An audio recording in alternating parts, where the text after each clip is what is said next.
Merhaba YouTube, ALSENYAZ Oyun kanalına hoş geldiniz. Ben İsa. Fallout 3'e kaldığımız yerden devam ediyoruz. İyi seyirler, başlayalım. Şimdi sonunda kalmıştık. Görev ne şu an? Bakalım yapalım. Tamam, görev.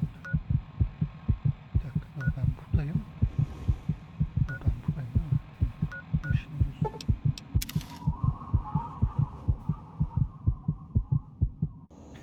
ne bileyim ne düşükmüş bayağı ya. Daha 11 level. Böyle bir 40-50 civarı olsam o zaman herhalde böyle zorlanmam hiç böyle.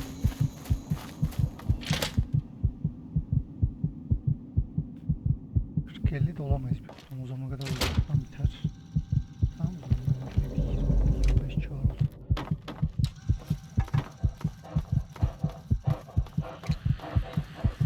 You infiltrated those traps.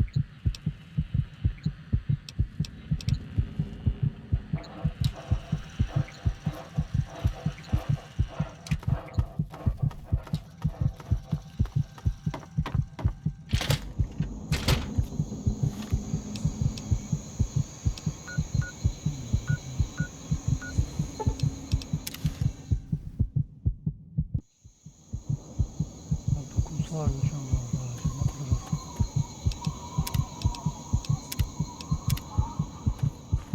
Şey yoktur herhalde. Sağlık şeyi.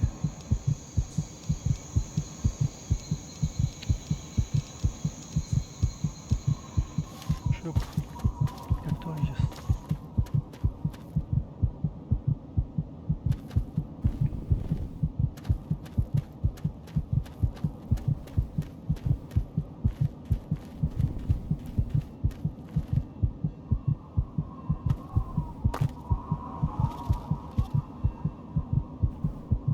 Şöyle yaratıklar var.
İçeriye girdik. Şimdi bakalım orada ne yapacağız.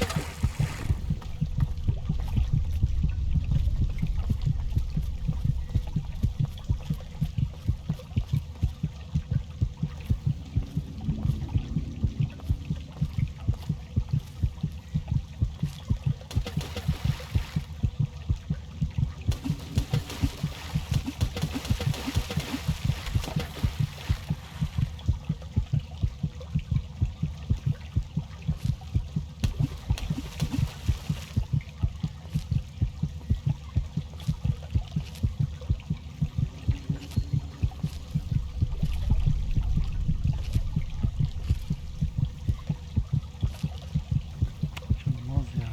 Bir önceki gibi bu sefer şanslı değilim. Bir öncekinde sağlık mal bir şey vardı yani. Bir silah da vardı. Onunla da güzel sarıyorduk. Şimdi yok, ne silah var. Ya silah var ne mermi var. Mermim var. Silahın şeyi kırık burada. Olabileceğimiz en kötü durumdayız. Can yok.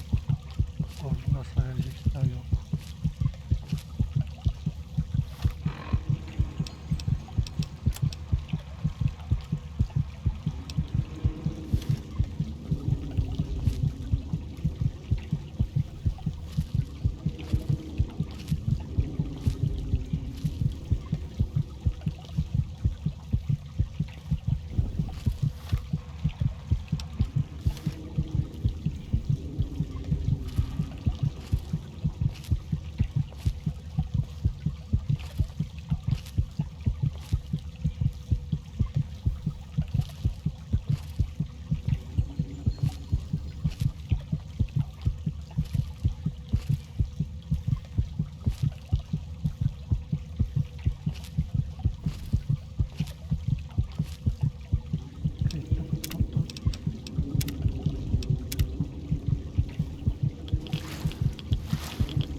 Yakalanacağız elbet bir yerde de. Bakalım.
At last, yes! Desmond will die, and our long struggle will finally end the only way it could have, with me as the victor!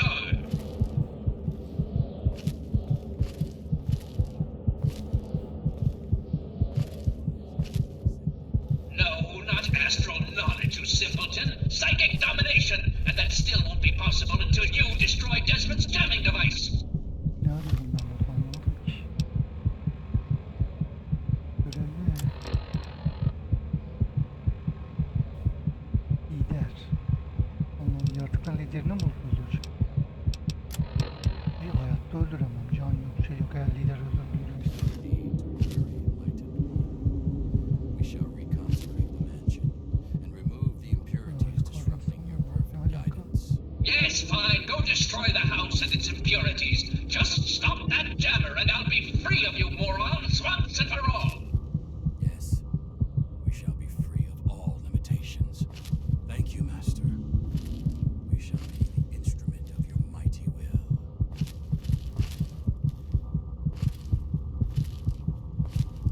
Şu an değil bu arada.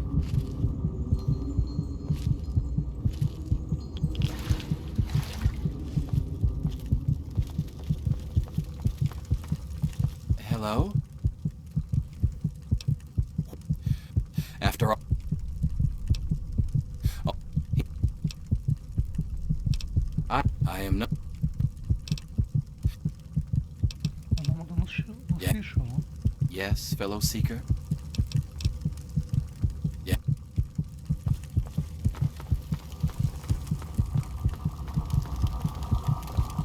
So you're the mouse.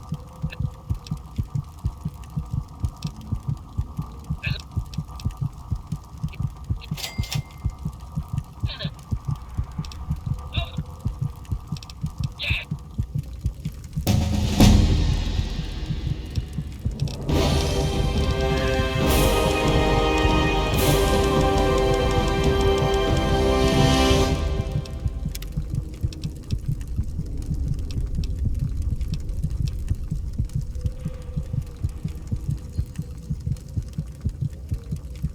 Belki anlamam bilmiyorum. Gerçekten anlamam.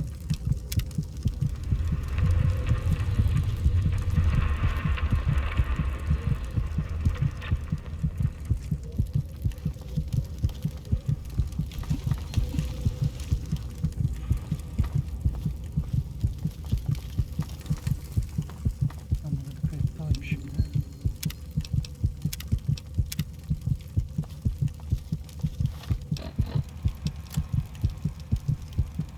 Kesinlikle konuşacağız. Ömer'le tek çıkamam.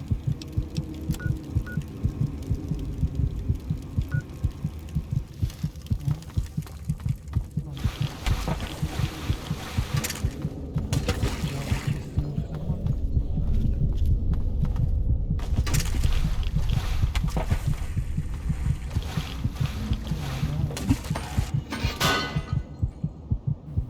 Nereye geldik böyle? Aa, tek şey mi geldi? Yok artık. Ki? Gelmemiş.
knew it. I knew that. They.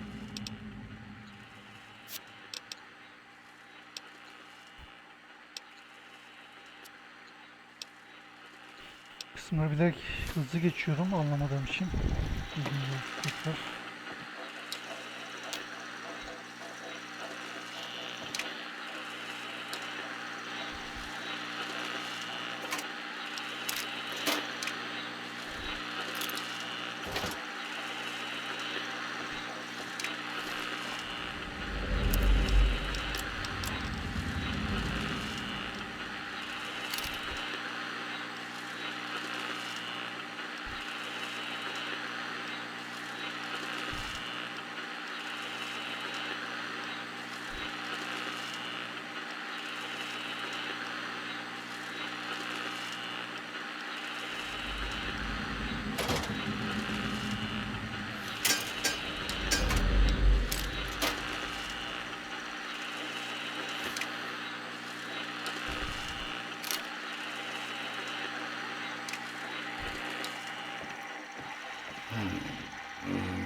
Yalnız.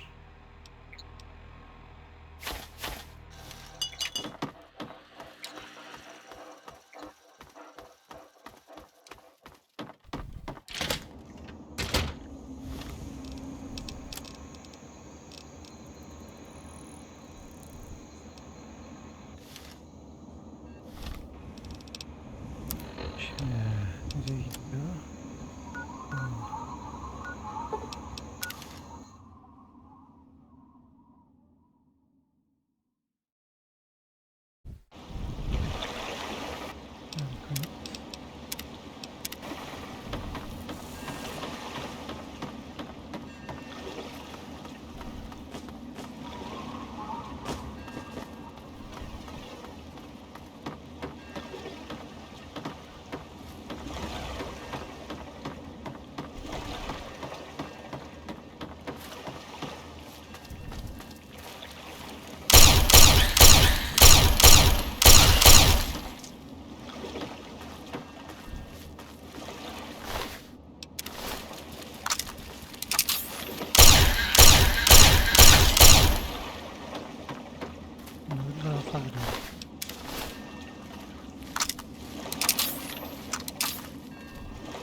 Move along, please.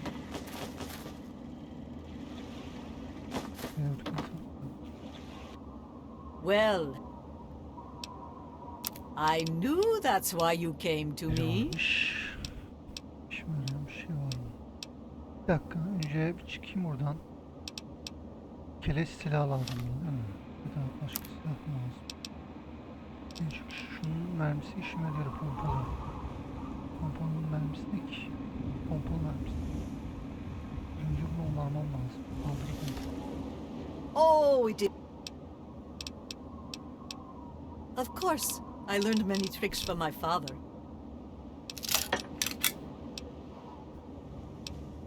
I knew that's why you came to me.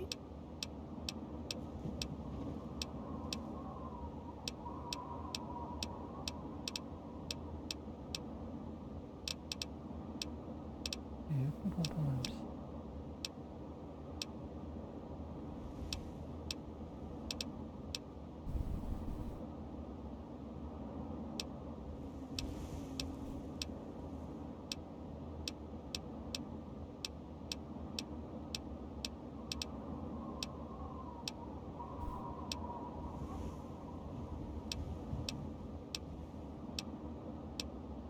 Hasarları yüksek bunların. Bunlar normal bir hasar vermiyor diye hatırlıyorum ben. İyiymiş. Aslında olmayacak. Yok ya. Boş ver. Güzel işte.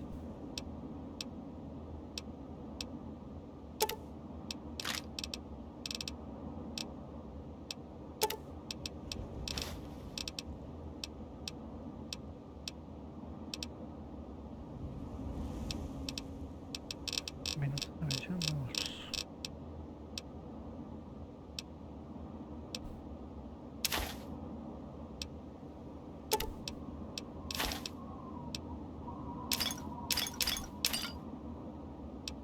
Bunu da alacağız.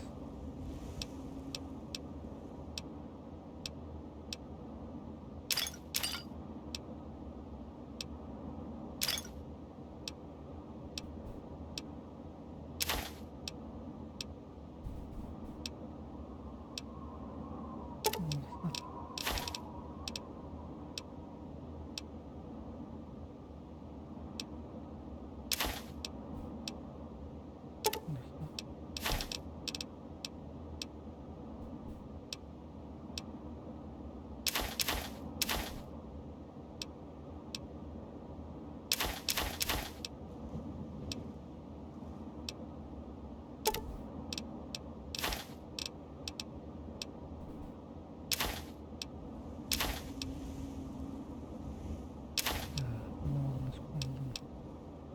Oyunun öğretmesi lazım tarz şeyleri. Öğretmiyorsa o zaman durmasının da bir anlamı yok. Kalsın. Enerji pili. Saat nasıl?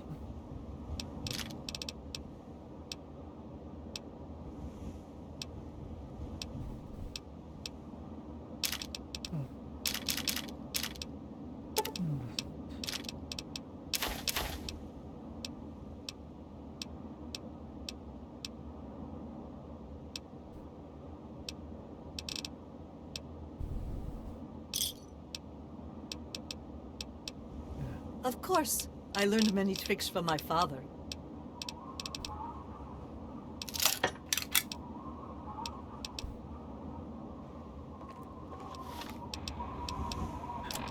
Evet, bunu da giydik. Pompalı.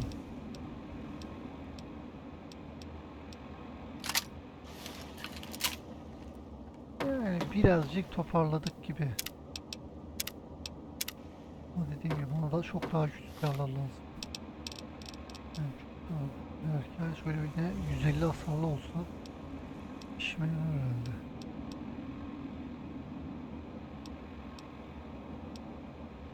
Oradaki milyon 100 küsur hasar veriyor. Olabilir.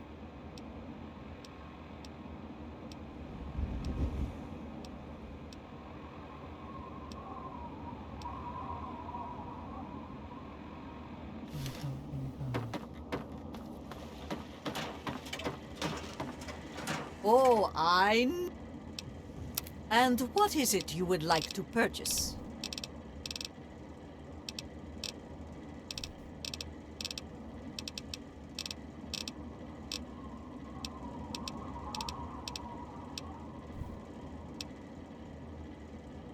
Ne kadar? 300 mü? 411. 200 var. Ne mermi? 5 milyon. 5 milyon. Bakalım ya.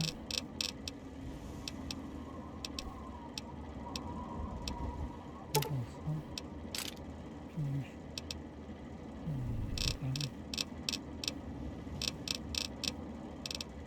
Biraz azaltalım. 500.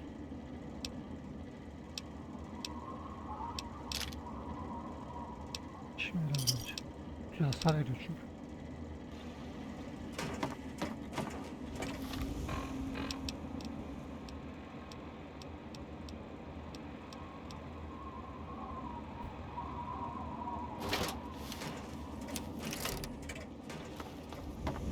It is I, Professor Calvert. Don't bother looking around. I'm in your mind. But aren't you Desmond's faithful little employee? Coming to gum up my work, are we? Well, I have a better idea. How about instead of playing his game, you destroy that nasty little device? Deposit it in the nearby trash compactor and we will never have to worry about it again.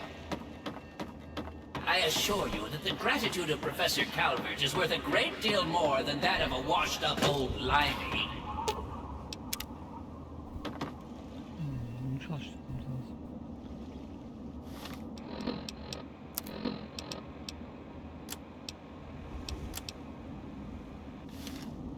Bir şey yapacağız.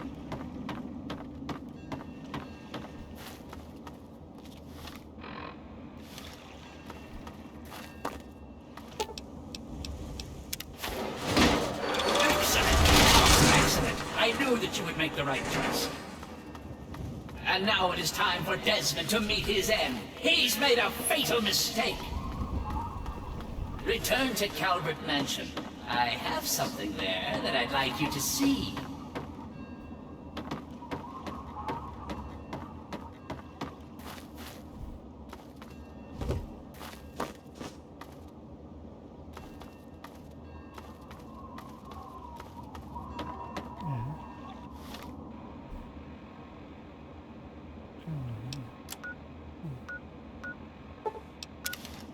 Şimdi geldik buraya.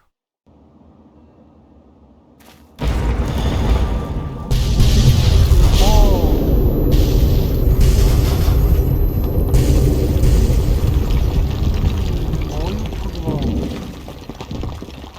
Öf.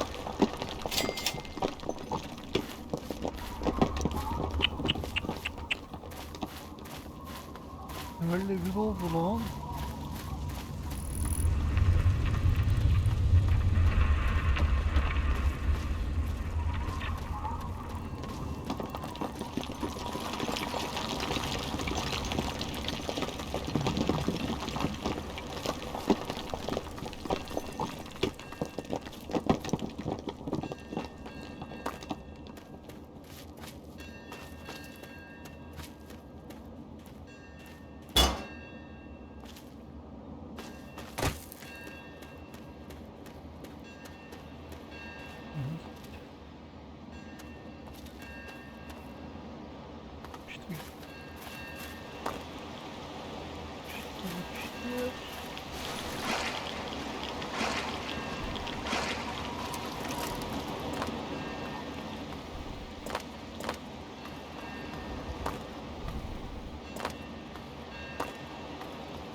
You bastard! Betray me, you fuck! You think you can betray me? You have one chance. Exactly.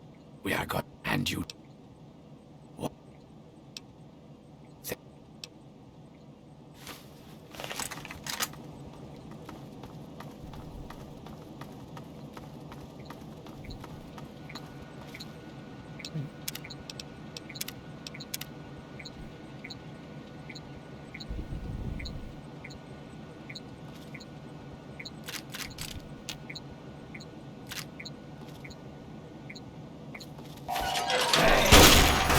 Kill you.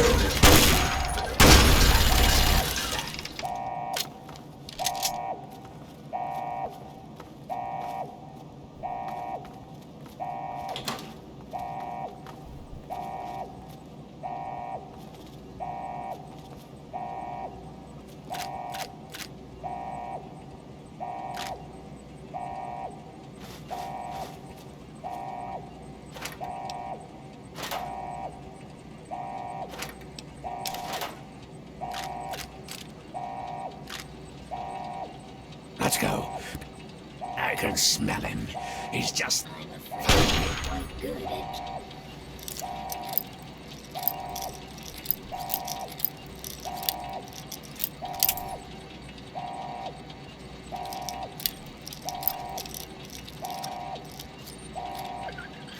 Kill. You. Oh. You may want to run now. Nothing personal.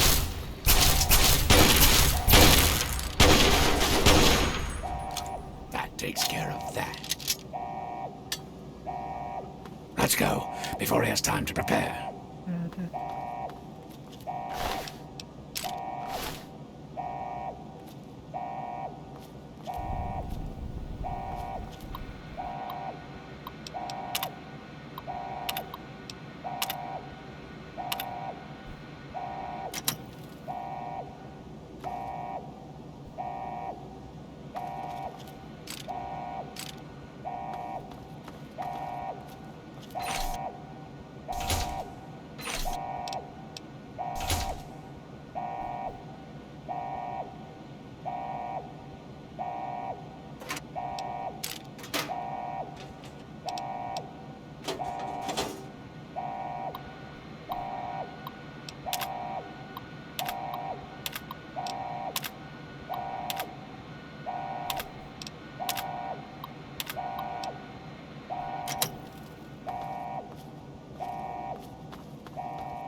Bunu da satacağım bu arada. Bundan önemlisini bulamayız.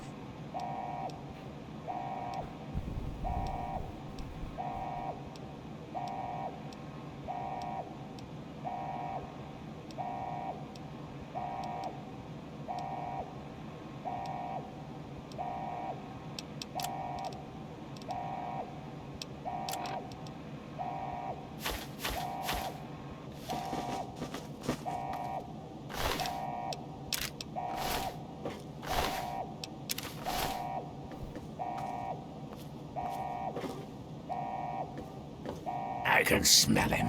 He's just through here.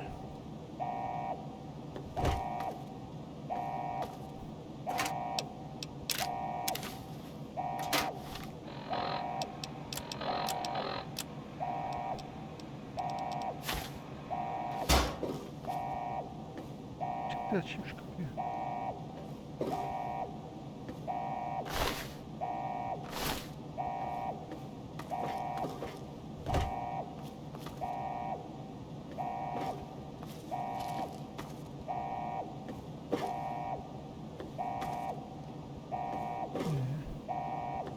Patlamıyor mu?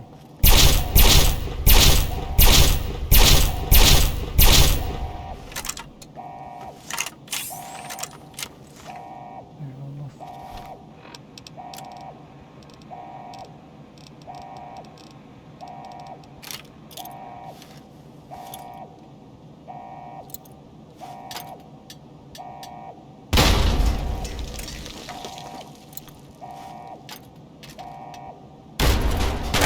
Lan bana sıkma.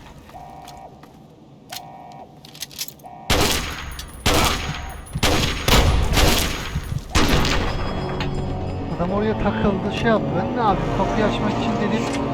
Robotu patlatırım, bomba atayım. Saldırdı.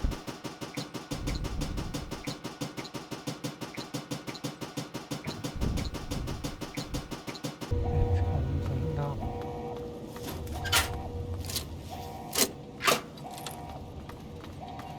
Over there. I'm with you.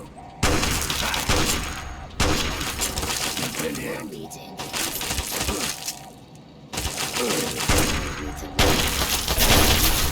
Mermi alacağım. Ulan.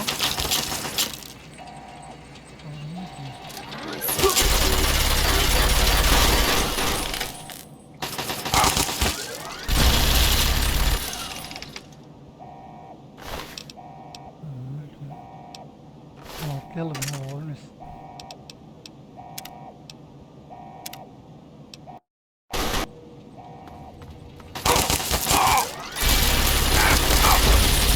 good at killing things.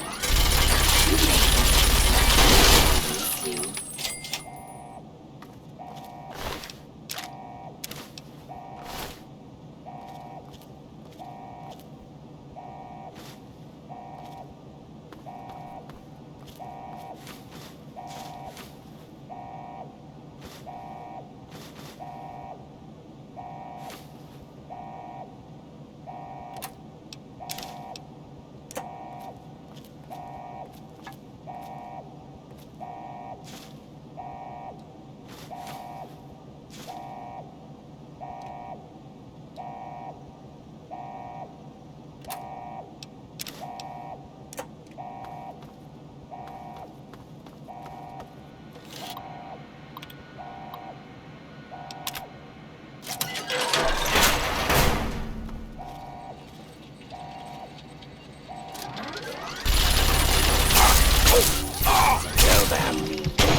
İşte.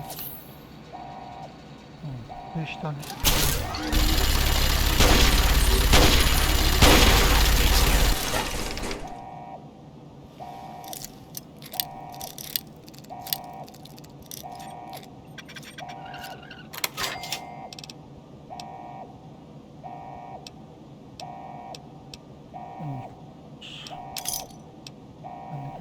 Kaçı sanıyordu?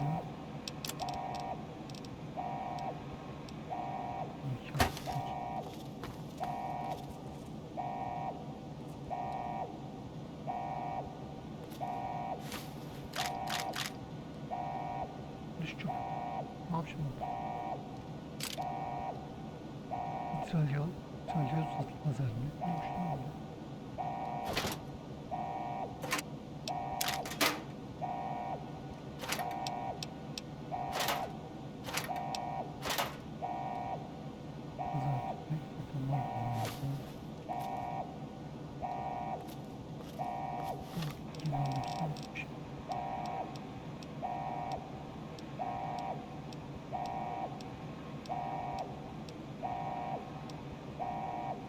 Lazer atan şey. Şeyler.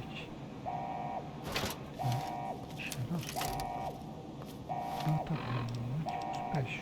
15'te bir şey yapıyorum.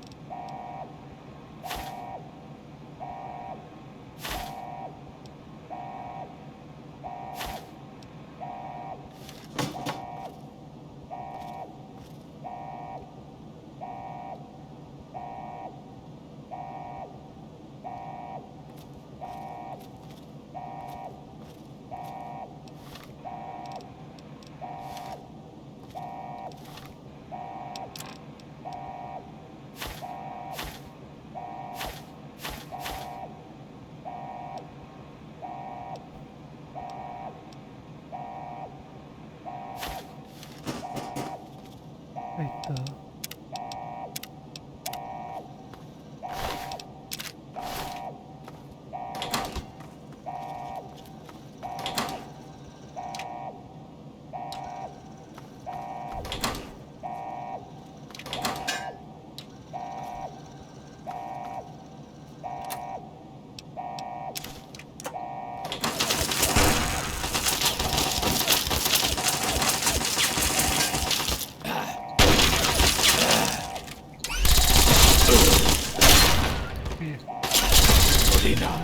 Çok iyi.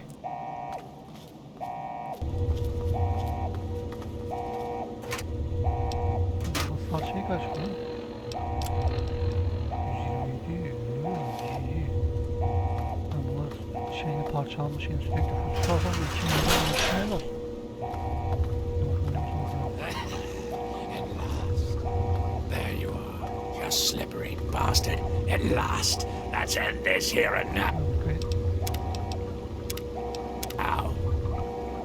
Ah, yes, Mr. Lockhart. At last we meet face to jar. But I'm afraid at the end of this, it is you who will meet his end. No, Calvert. I brought someone with me. Someone very special. This cup. Yes, Desmond. But whose side is he on? Do you know? Can you be sure? You always were so bad at choosing your allies. What are you waiting for, Mr.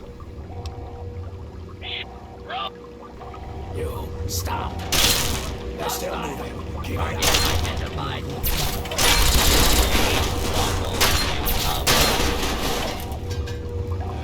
Here we fucking go again. We can't You speak now. disgusting, greasy, uncranium bastard. Your words mean nothing to me, Mr. Lockhart. You are a foolish and vulgar man, incapable of the slightest forethought.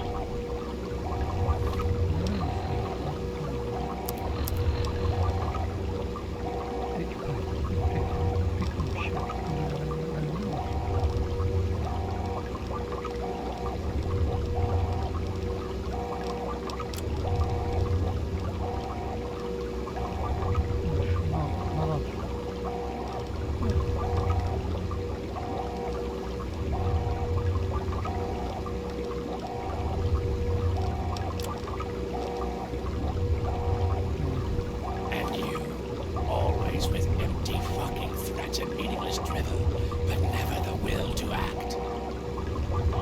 You make me laugh. So proud, so foolish, yet you are all talk. Attack me if you wish to be done with this. I'll have none of your posturing. You disgusting, greasy, uncranium bastard. Your words mean Lütfen nothing to me, böyle bu Mr. işaret Lockhart. işte You ha. are a foolish and vulgar man, incapable of the slightest forethought. İşaretli şeyler şimdi konuşuyor. Well, I certainly can do one thing that you can't. I can fucking well walk. You know nothing. You are nothing. If you're such a man of will, attack me and be done with it. Or do you fear for your life? I'll have none of your posturing. You disembodied, pathetic cerebellum. Your words mean nothing to me, Mr. Lockhart. You are a foolish and vulgar man, incapable of the slightest forethought. Well, I certainly can do one thing that you can't. I can fucking well walk. You make me laugh. So proud, so foolish, yet you are all talk.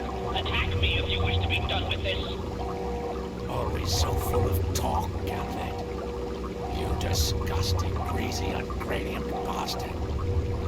Your words mean nothing to me, Mr. Lockhart. You are a foolish and vulgar man, incapable of the slightest forethought. Well, I certainly can do one thing that you can't. I can fucking well walk.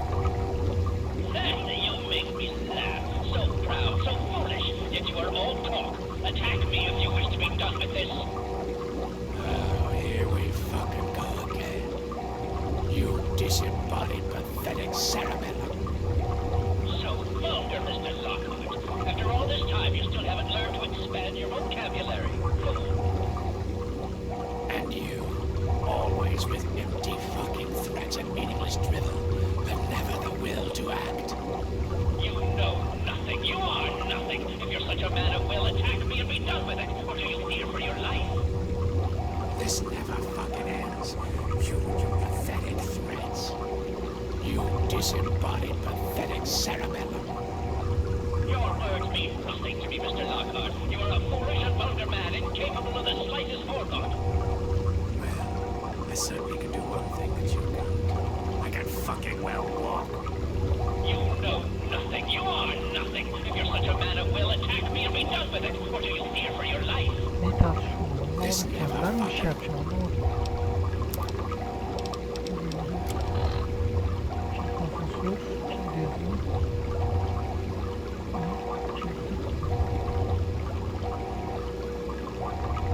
Ends. You and your pathetic threats. No, You later. disgusting, greasy, Nasıl ungradient bastard. tartışıyor bu? Ben kayıt alalım. You just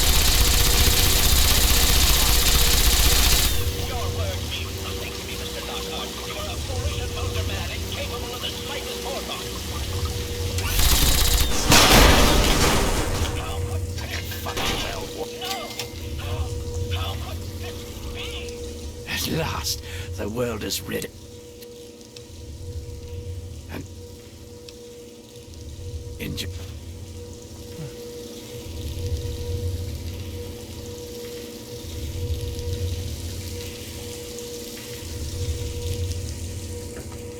Şimdi o teknikleri. Yani. Burada 2 tane galiba şey kalmış.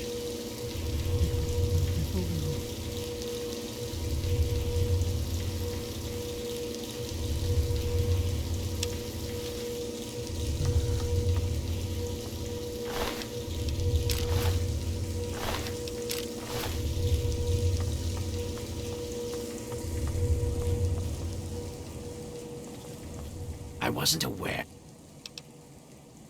And that sort of.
ya.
Bundan sonra yine bu ekmek görevlerine zorlandığımız kadar zorlanmayız herhalde.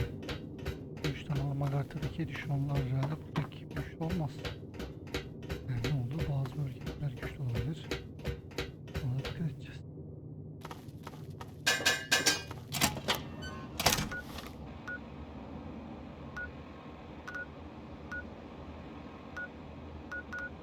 Bir açmadım ki bura kalmış. Bura kalmış da boşver.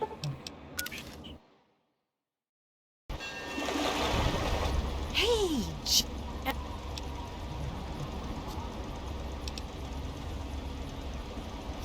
From now. Hey.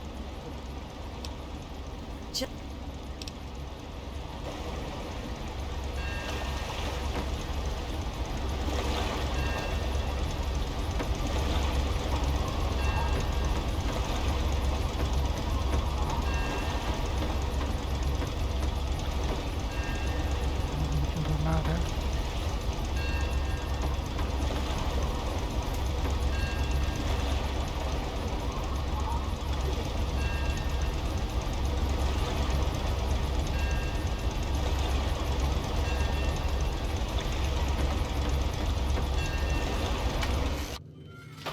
Well, if it isn't...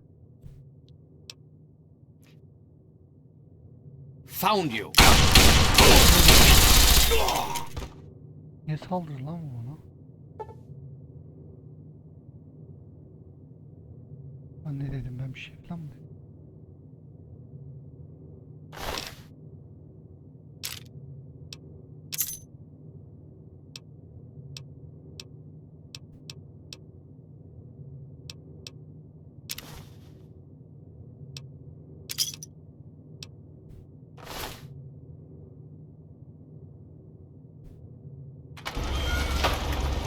Sen de saldıracak mısın?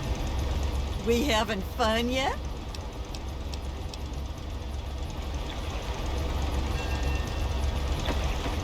Ben şuradan gidebileceğim mi?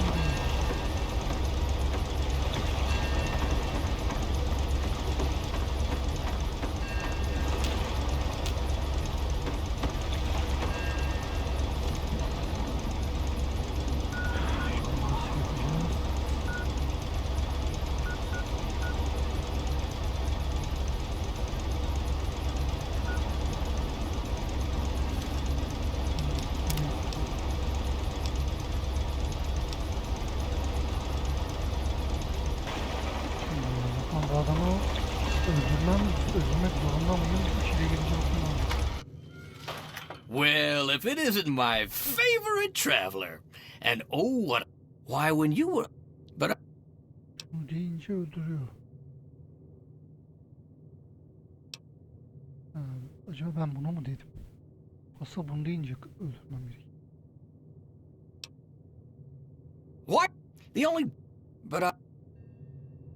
Look what you did here. Anlamadım ki. Ben nasıl geri döneceğim?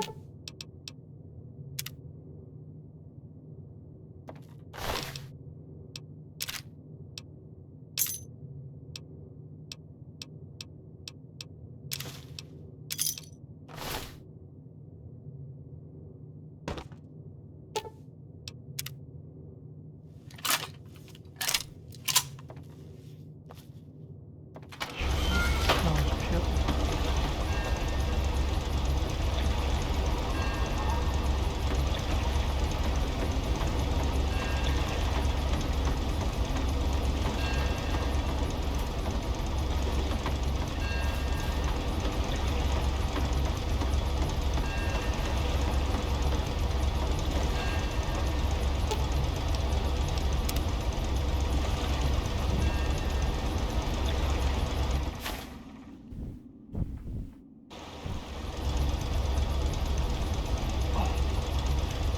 Geri döndük. Oh, you're back.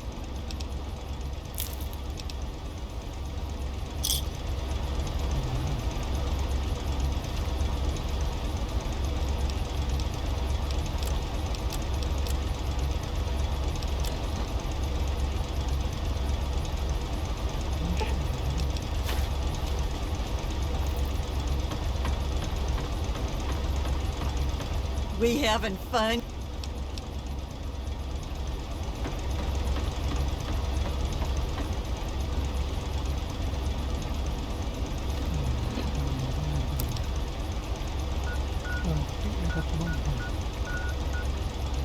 Megaton'a gidelim hatta, sonra da ana görevden bence devam edelim. Lockpick 50 istiyoruz, zaten Lockpick 50 yapmıştım. Dedik ama hikayeden devam edelim.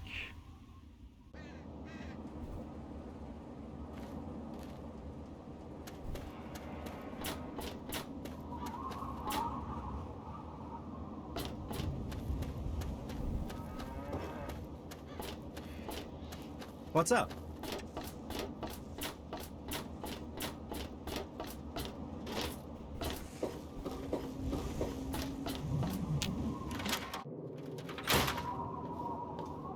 So, are they intelligent?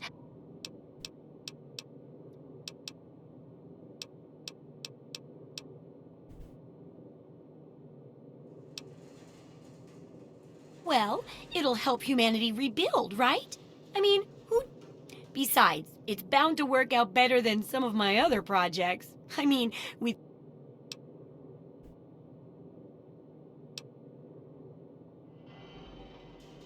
Well, a little before you first arrived. I mean, how could I have predicted the centaur?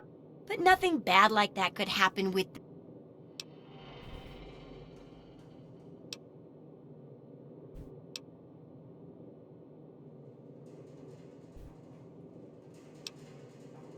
You got it, super research assistant.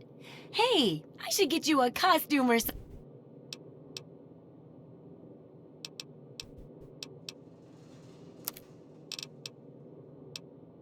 İşime yarayacak ne var burada? 5 milimetreyi al. Bunları geç.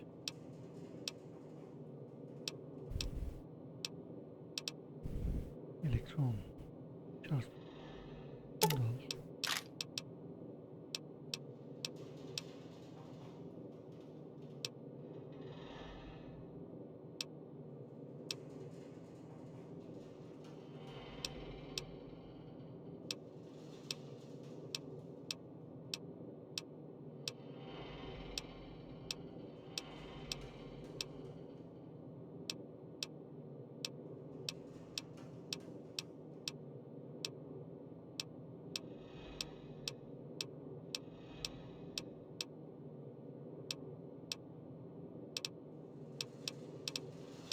Oradan bir tane alsam, her gelmemde bir tane alsam, öyle bir gideriz. Çok pahalı mı? Hiç. Bu da pahalı.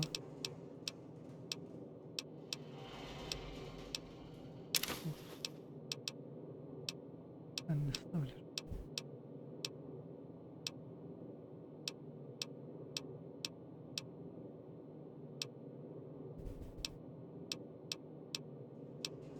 Şunu satacaktın değil mi? Aynen.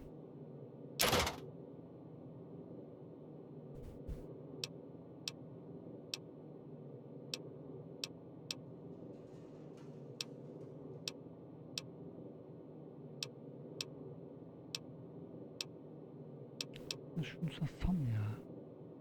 Çok da öyle kullanmıyorum. Bence sat.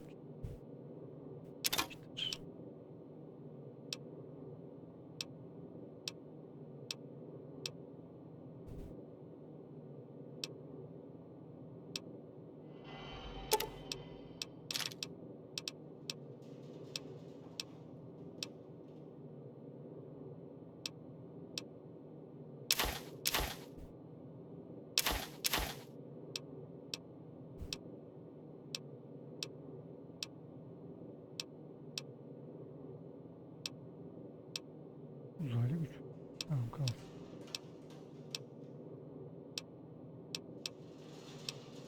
Yani böyle bir şey. Good hunting!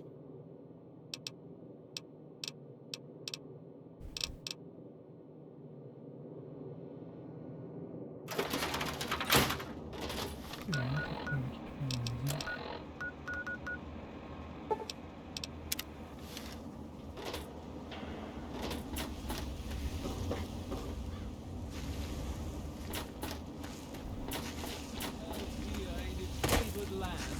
Attend now to the words of the prophet of Adam.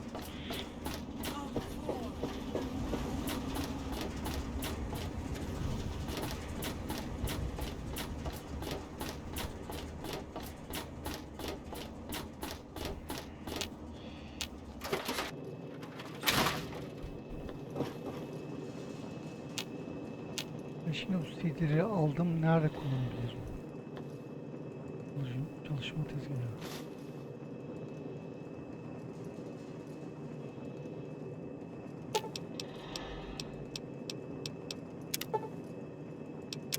Ben bu silahlarımı onarmak istiyorum ya. Nasıl yapıyoruz acaba?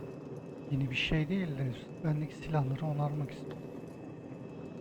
Bunun işte oyun mesela burada hata yapıyor. Mesela bana burada eğitim verecek, öğretecek. Ben de bileceğim nasıl yapacağım. Yani Fallout'un bu kısmı kötü. Oyun eski olduğu için hadi oradan ya biraz şey yapıyor da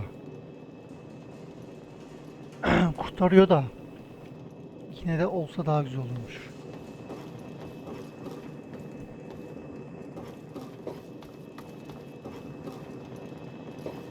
Good morning, sir. What?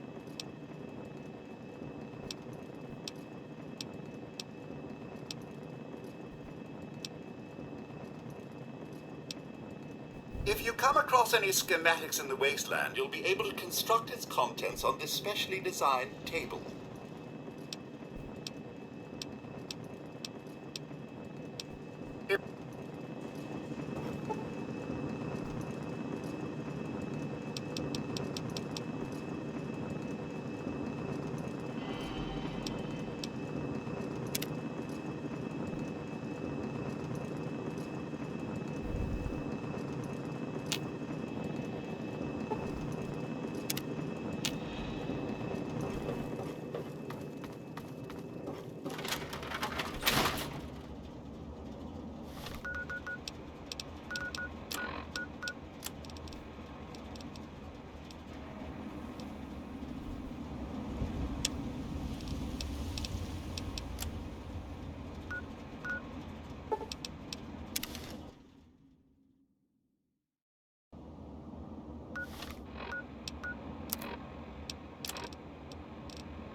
Mesela hasarı düşmüş. Demek ki şey oldukça hasarlarda düşüyor. Yani o KND şeyi yükselirse hasar olsun. Tamam, doğruymuş.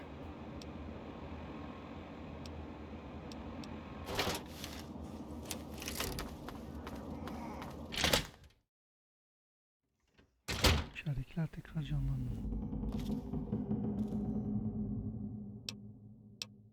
Evet.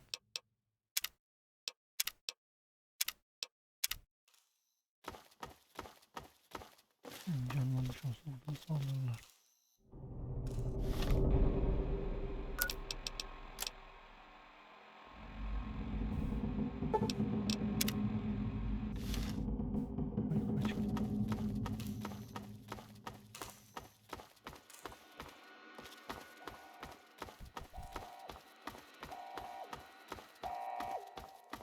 ALS technology is Vault-Tech's convergence of the three most important parts of apocalyptic endurance. Safety.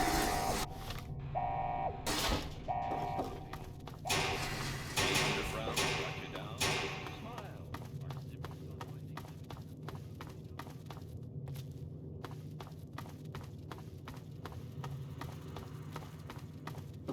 concerns about our eye on you should the unlikely event arise that the planet is laid to waste. We hope you've enjoyed our tour today. If you have any further questions, please brochure our helpful Vault-Tech guides.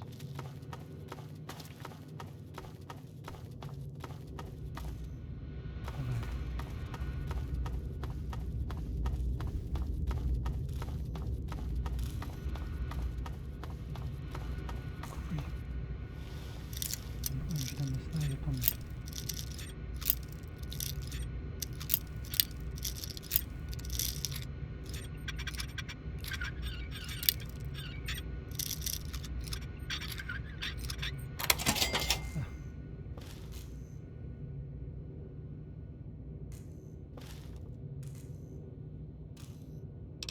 Burada.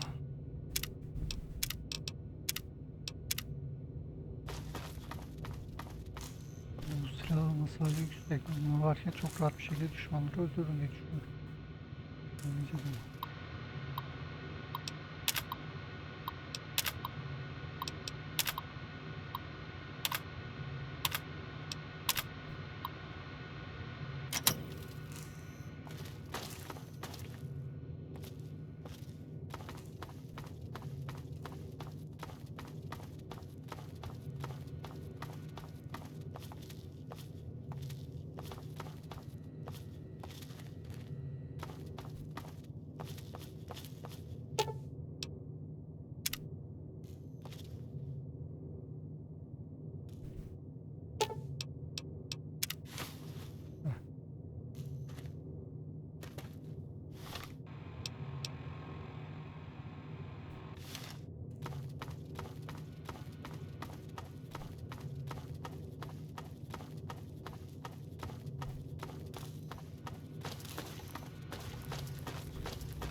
We hope you've enjoyed our tour today. If you have any further questions, should the unlikely event arise, concerns about security, our eye on you cameras.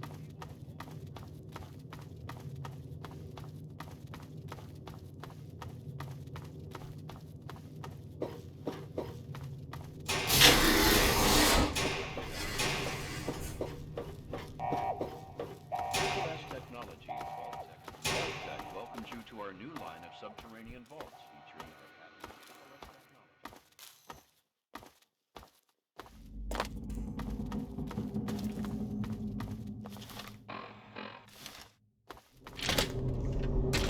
Kayıt. Öyle değil. Yakında. Gel gel yaklaş.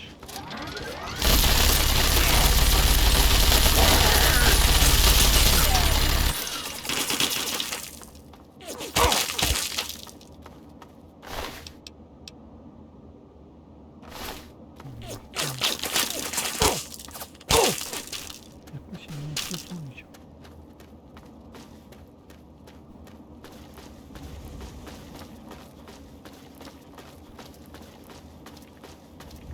Buraya nasıl geçebilirim?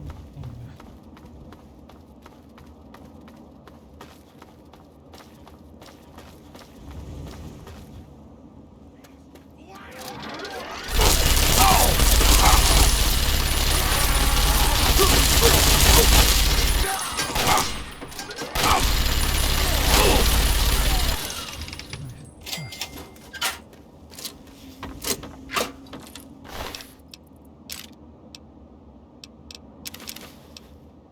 2. Daha düşük değil mi? Neyse, kesin. Oldu.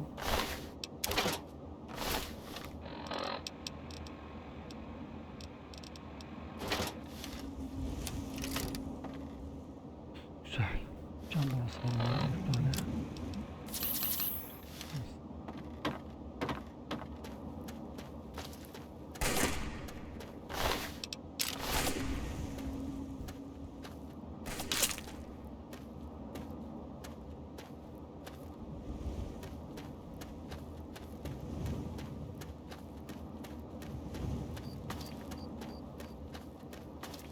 Burada şeyler olması lazım. Zırhlı elemanlar. Bismillah.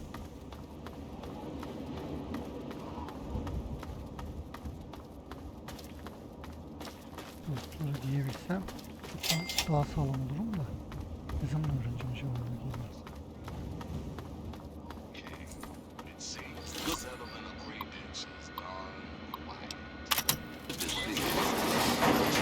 Caravanners and attempts to make contact have been met with.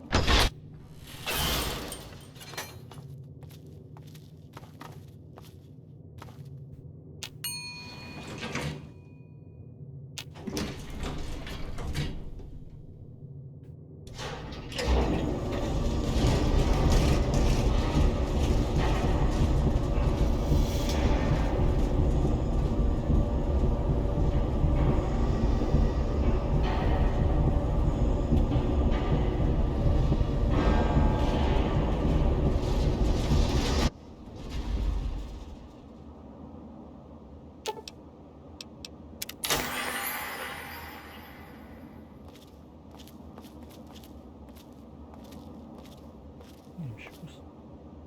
Al git.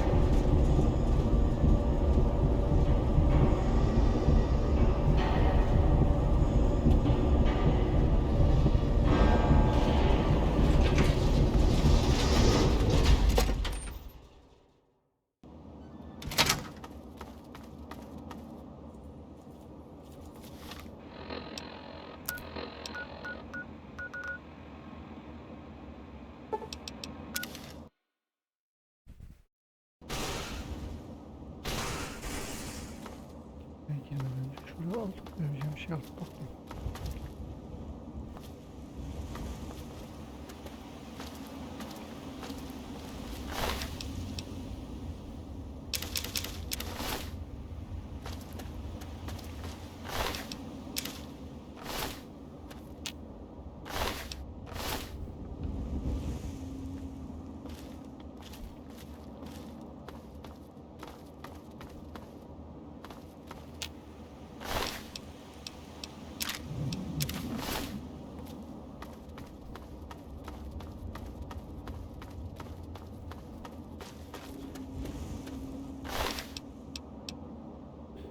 Bunları giymeyi öğrenmeden almam saçma olur. Yok 45 ağırlık yapıyor.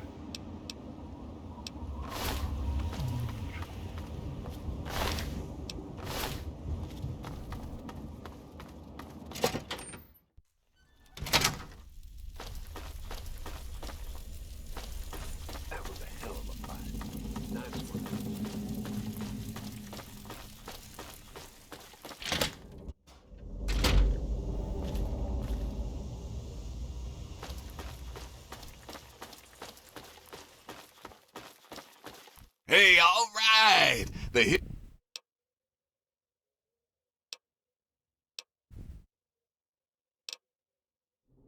Hey, you're the one that deserves all the thanks. You struck a major blow against tyranny. Now, GNR can be heard clear across the capital wasteland again. That'll give Eden and those muties something to think about. But before I get back to my calling, I bet you want to hear about your dad. Whoa now, dry your eyes. A promise is a promise, and I will provide. When your dad passed through here, he and I talked for a good long time. He's a real stand-up kind of guy. He mentioned some scientific mumbo-jumbo which didn't make sense to me, and mentioned something called Project Purity. He also said something about going to visit a Dr. Lee in Rivet City. Then he left in a hurry. You've never heard of Rivet City? Wow. Just wow. Well, a whole bunch of people got together and turned a beached aircraft carrier into a town. Megaton küçücük Pretty yer cool, olsun, huh? bir de sürekli metalden Just follow oluşan the river ve south from borcu here. ışıklık There's no ortalarda way you yakıtı can yani miss it. çıkartıcı. I can't even tell you the love I'm getting from the wasteland. Ever since GNR started singing again, the guys downstairs told me that more people than ever are tuning in. It's all I ever wanted. Without this place, DC would be filled with that crap the Enclave keeps shoveling out of their radio station and festering with muties. Someone's gotta tell the Wastelanders what time it is, and Three Dog is the one to do it. No one knows what Eden and his horsemen of the apocalypse are up to, but you can be sure it isn't in the common man's best interest. Three Dog's seen it all. The capital wasteland at its ugliest. People killed for scraps of food, wounded children wandering aimlessly. Some seriously fucked up shit. If it wasn't for the good fight, I think I would have gone crazy by now.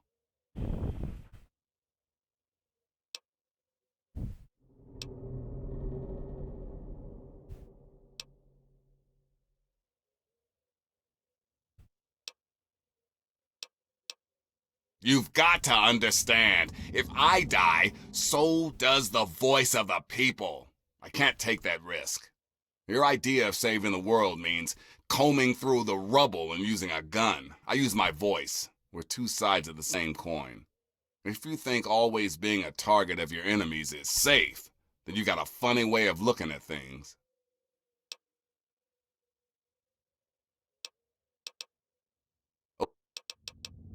Uzarım hadi.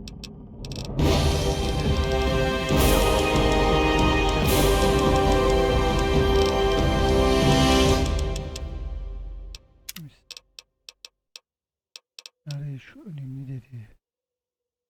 Başka önemli dediği bir şey var mı bakayım?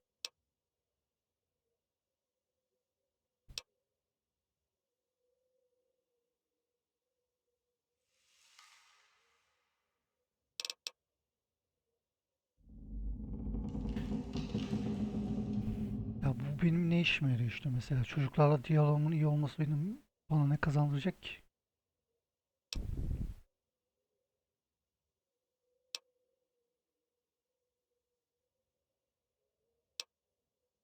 Mesela işime yarar.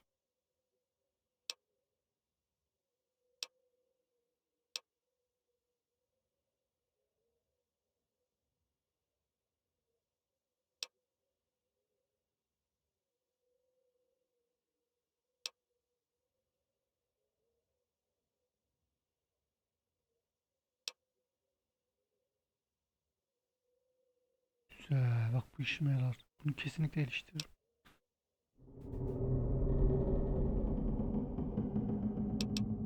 İşime yarayacak bayağı bir şey çıkmış.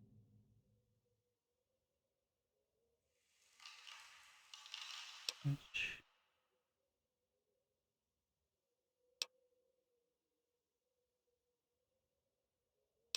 Güzel şeyler açılmış.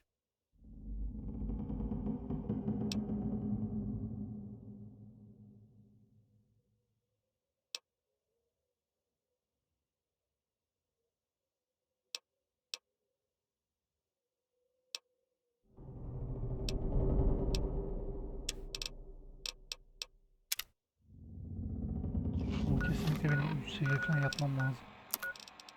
80. Bunu çok arttırmam. 500 olsa yani yine bir iş görür. Sonra onu 750 yaparım. 750 yeter bana zaten.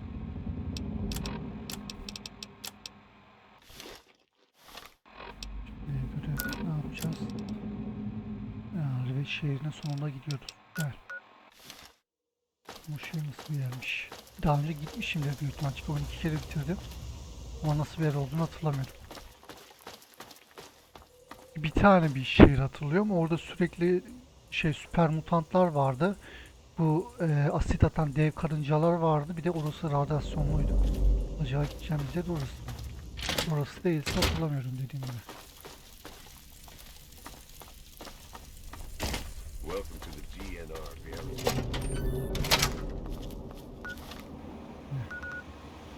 Buraya yakın yer burası.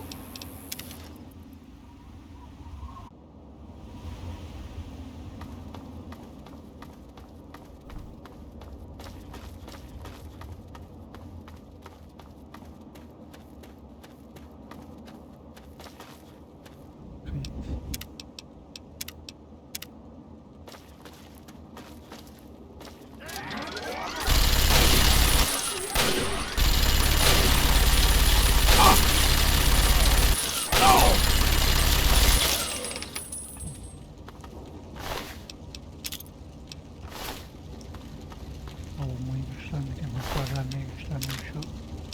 Önce şunu bir attıracağım 2 seviyede, ondan sonra şeyleri attırdım var ya, o zaman bayağı güçlü olacağız.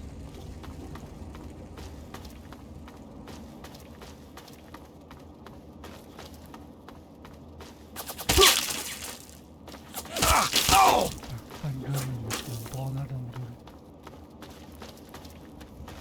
Time to die!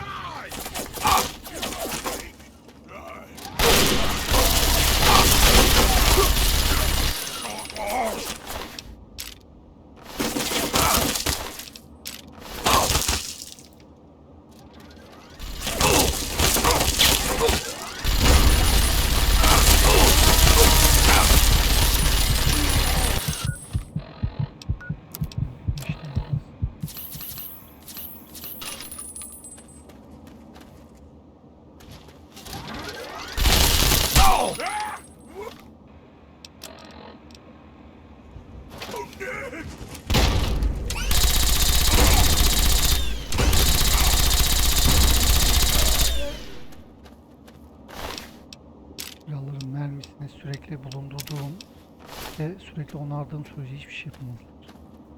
Ancak keskin nişancı roket attıkları zaman sıkıntı olur. Onlara savunmayı falan hasarımı yükselttim mi? Üf, ne olacak?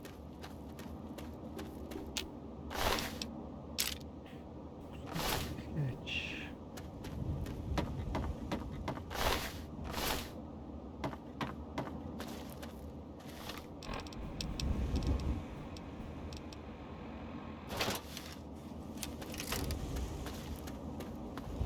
Görevler doğru düzgün kapak vermiyor ki. Şöyle 500 falan verseler en azından her görev, ben kapak toplarım. Doğru düzgün kapak vermiyor görevler. Daha hiçbir şey bile vermiyor olabilir. Ben dikkat etmiyorum çok ama kapak vermiyor bence.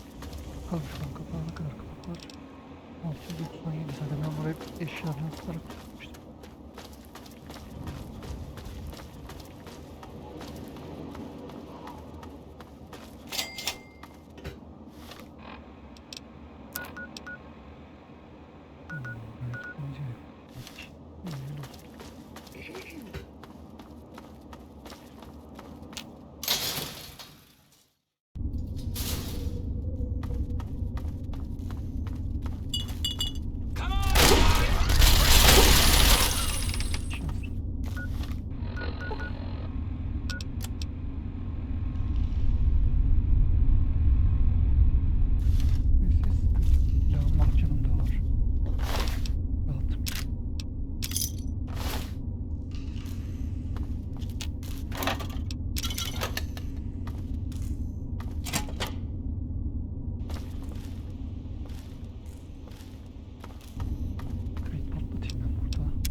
This is fun. Where? Kick it.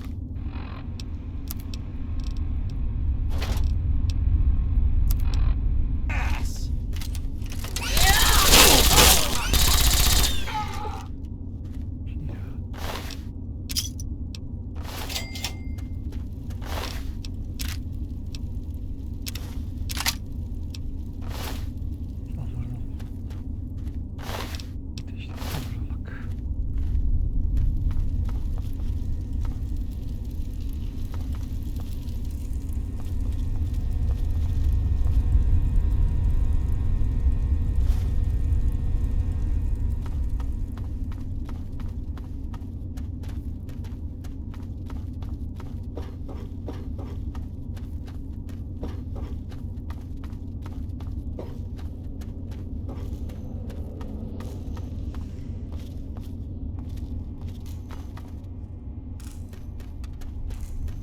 Your dash being just ripe for the taking. It's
Burası düşündüğüm yer değil galiba ama burada da çok süper mutant var diye hatırlıyorum. Hem böyle minigunlu hem böyle sniperlı falan, burada ölebilirim birkaç defa. Neydi?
Please, do you have any water? I'm so thirsty.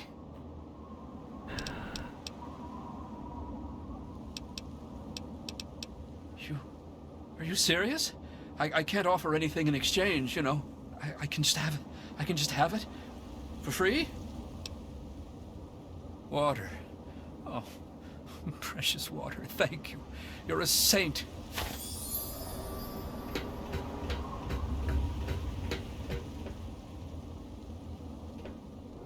Biraz gideceğiz. Bir köprü falan mı var? Ben yanlış hatırlamıyorsam.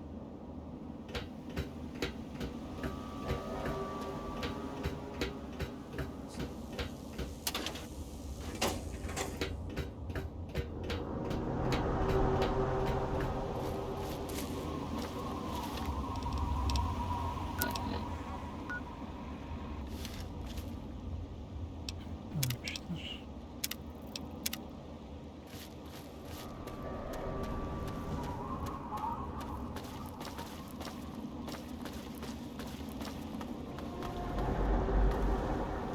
Gemi değil mi?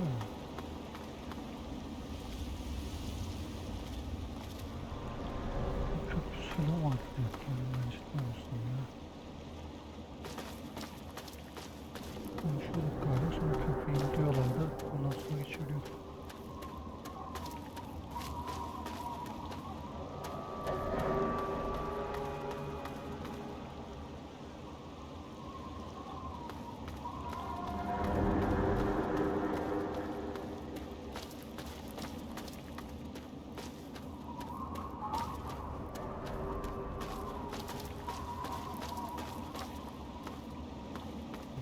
Kapı gelişmiş falan.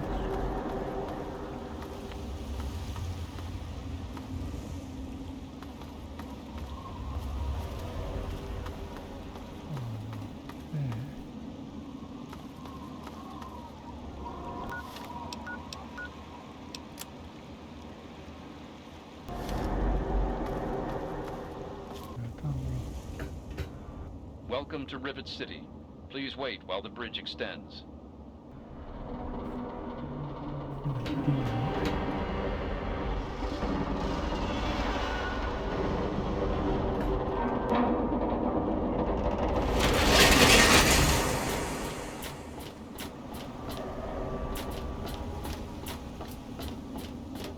Hold it right there.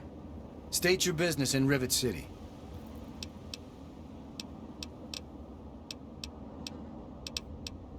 And who might your father be? If he lives on this boat, I know him.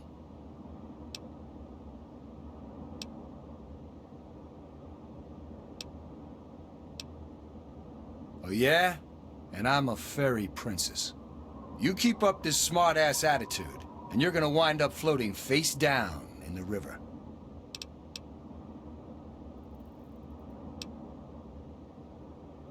Dr. Lee, eh? Well, then I guess you'd have to ask Dr. Lee for more information. Go on up then. She's probably in the science lab. But keep your nose clean, you hear me?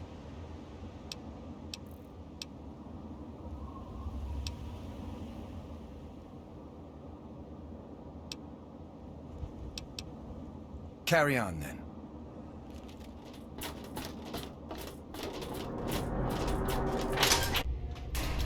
Leave me alone. This is none of your business.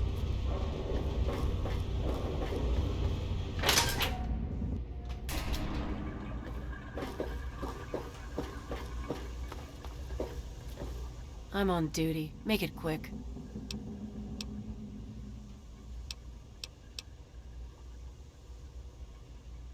Chief Harkness meets with Dr. Lee and Bannon to discuss security matters.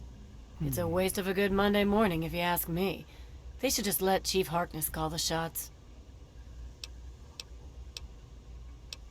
She's some sort of genius. You know, one of those egghead scientist types. Her lab is in the stern end of the ship. Bye.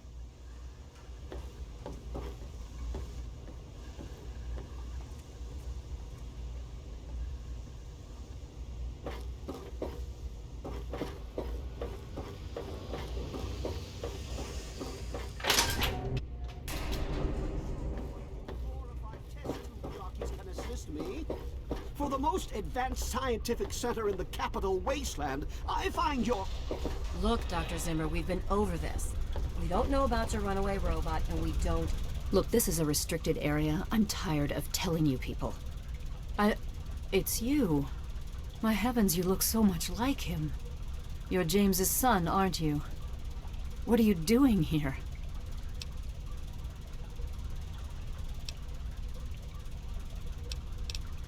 You were too young to remember, and I suppose James never spoke of me. Typical. I'm Dr. Madison Lee. I worked with your parents many years ago. Now I run the science lab here in Rivet City. It was all I had left. When your mother died, your father decided to leave with you. He abandoned our work. We had no choice but to do the same.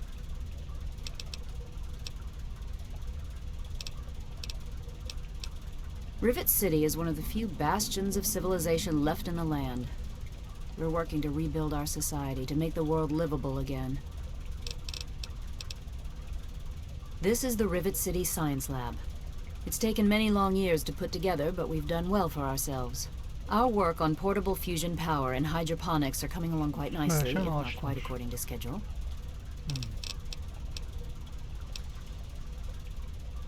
Project Purity, we called it. What do you want to know?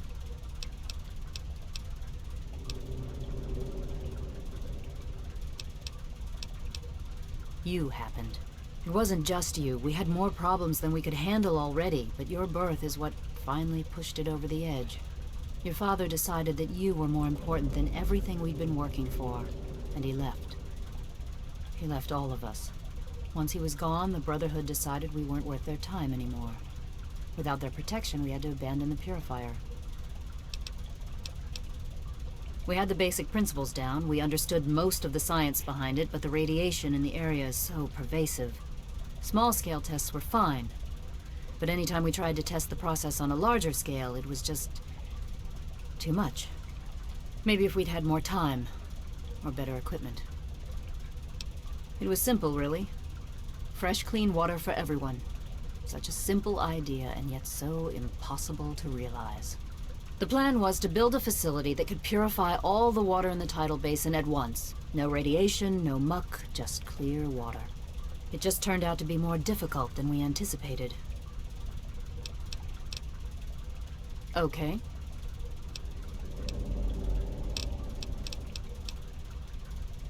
What? Well, I'm not sure what there is to tell. Your father and I, we worked together for a long time. I think we were really on to something. But then there were complications. The project was abandoned and your father disappeared. I returned here to Rivet City and established the lab you see before you now. I suppose so. I worked with them for several years until your mother died and your father decided it was time to leave. What else do you want to know? Complications from childbirth. None of us were expecting it. We weren't as prepared as we could have been. You have to understand, we were struggling with scavenged, derelict equipment. We did everything we could.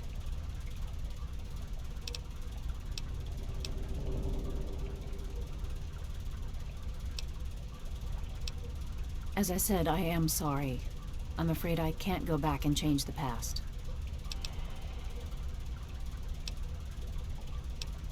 Yes, your mother was... well, she was a good woman. A very dedicated scientist. Your father loved her very much. It was a shame that she died. She had been excited to meet you. James? He was very driven, determined to change the world. Well, we all were back then, I suppose. He was focused on two things, really. Making Project Purity work, and your mother. When she died, I think he gave up. I know he wanted to keep you safe, but I think part of what he did was run away. But it seems that he never really was able to get over the idea. I'm frankly shocked that he waited all this time and wants to try again. Okay. You mean you haven't? I assumed he sent you here. For that matter, aren't you supposed to be in a vault? James said he left you there.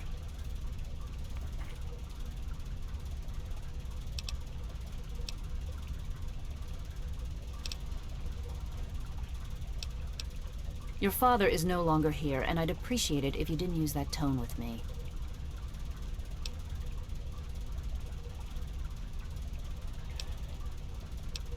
Your father insisted that we return to work on Project Purity.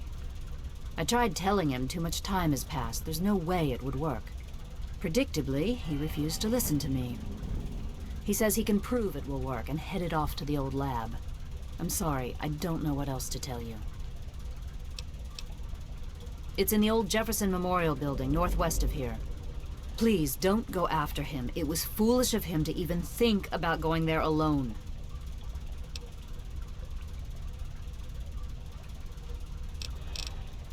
Good luck finding your father. Care. This lab is dedicated to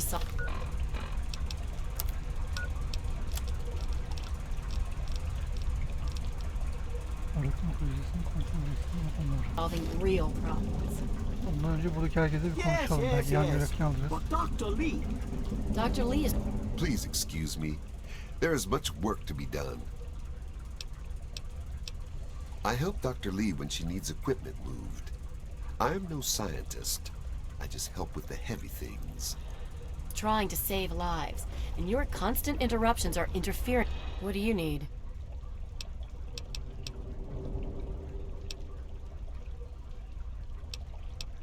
Look, some of us are trying to get work done here. There have been enough disruptions recently. Anybody coming through here would have to talk to Dr. Lee. Why don't you go bother her about it? She's certainly head and shoulders above most everyone else around here, though that's not saying much. Bye. You there.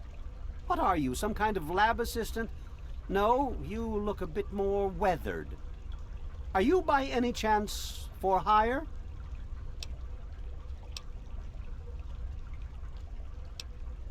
To the point. I like that. Well, as it turns out, I've misplaced some very sensitive property.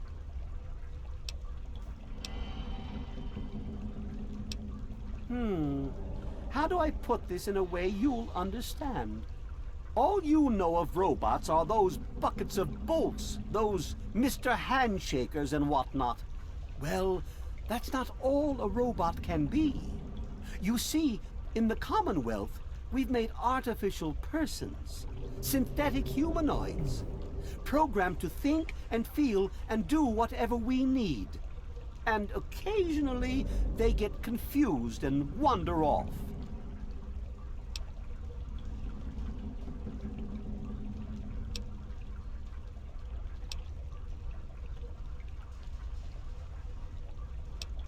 You're helping me retrieve this android, aren't you? I've tracked him this far. He's out there somewhere, in the capital wasteland. He must have done something drastic, like facial surgery and a mind wipe, or else I would have found him by now. It will be no easy task. He may not even realize he's an android. Don't upset him by talking with him. Just come get me immediately. I'll handle it. İnsan gibi görünüyor.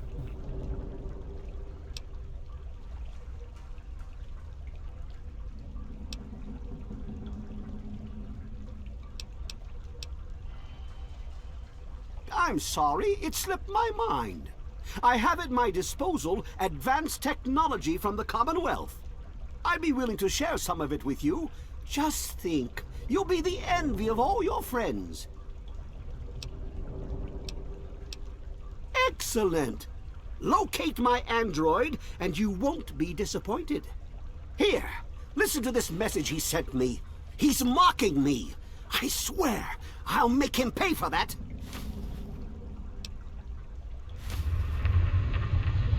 Forget everything you know about robots. Those buckets are mere children's toys compared to the real thing.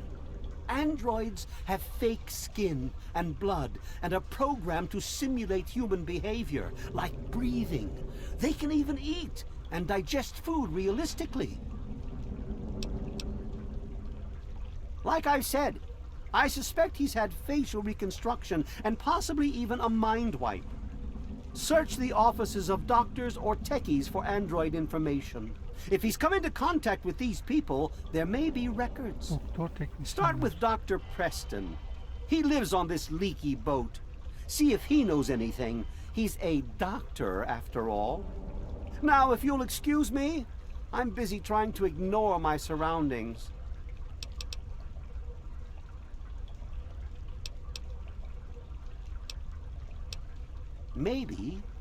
Maybe he didn't exactly wander off. Maybe he fled. Escaped captivity, as it were, if he began to misinterpret his situation.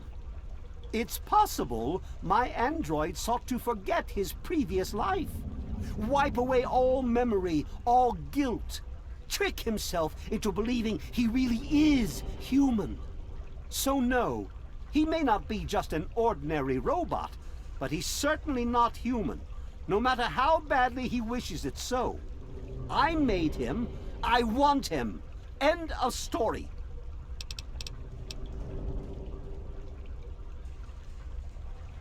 By God, you're as annoying as you are clever. Very well. I'll tell you what you want to know, if it helps you locate my property. The duty of this particular unit was the hunting and capturing of other escaped androids. Yes, others have escaped. It's one of the side effects of having such an advanced AI. Machines start to think for themselves, fool themselves into believing they have rights. Yapmasaydınız siz o kadar And şey. so, this particular android may have believed he'd done something wrong, immoral, and wanted to forget those deeds. Satisfied now?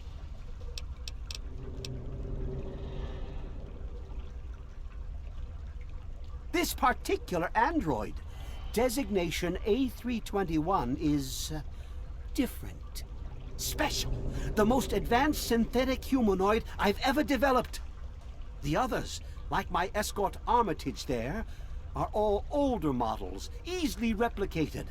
Ah, but A321, it will take years to recreate him.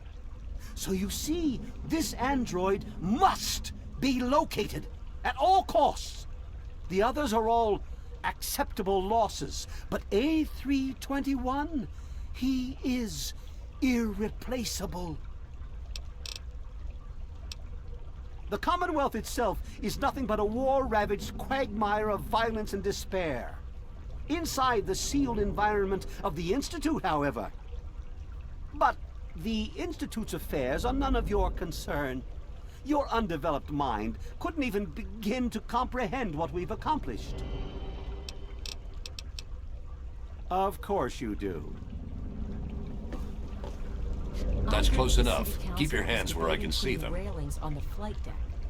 Well, I hope they do something. Remember that child that fell off the deck last year? Yeah, that was bad. What else do you I'm sure want they'll from do me? something about it.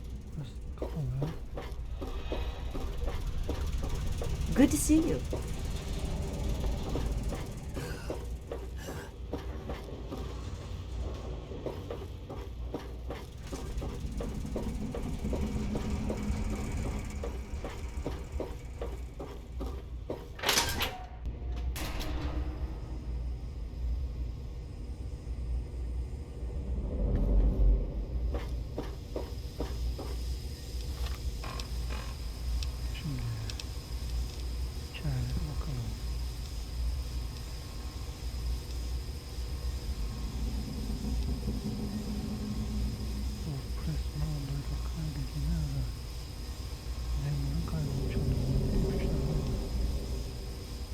Şuna bir bakalım, ona göre yaptıktan sonra göre bakarız.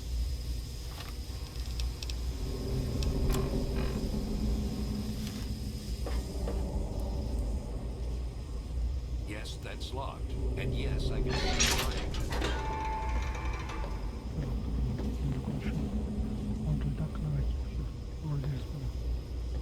This is... You're in the Rivet City Clinic. I'm Dr. Preston. That old story? Well, now, I haven't heard talk of that in quite some time. It was all just a rumor, a hoax, someone's idea of a practical joke. Story was there was an android, escaped from the Commonwealth up north. from someplace called the Institute. There was a holotape that got circulated. I think I've got a copy of it. Yeah, here it is. Give it a listen. That's a man's voice. Hoax for sure. Bunu dinleyeceğiz. Like I said, it's a hoax. Don't bother with it. Someone sent tapes like that to pretty much every doctor in the wasteland. None of us believed it. Siz inanmayın. Sure, I could patch you up. Nothing too serious. I don't work for free, though. Let's say 75 caps. This won't hurt a bit. Nah, just kidding.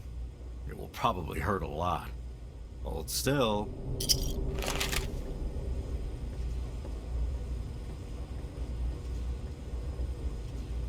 Feel better? You should. That was the good stuff. Need anything else?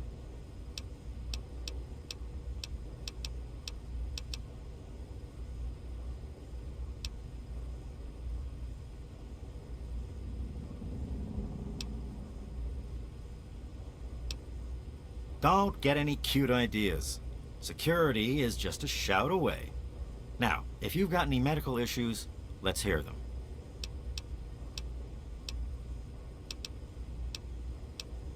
Take care of yourself.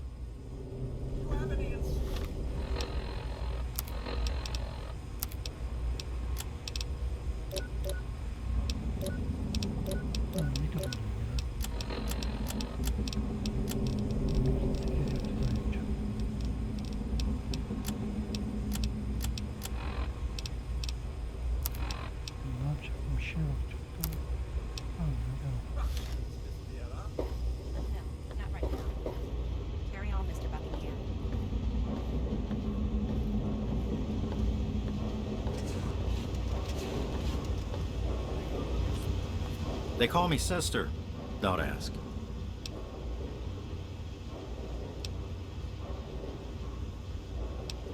Are you making fun of my name? It's a damn good thing for you this place is crawling with security. Otherwise, I'd kick your ass.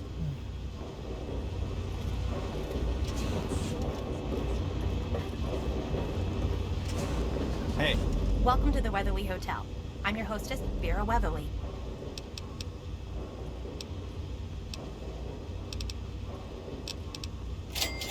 Well, I really shouldn't tell you, but have you heard about Polly Cantelli? He's addicted to chems.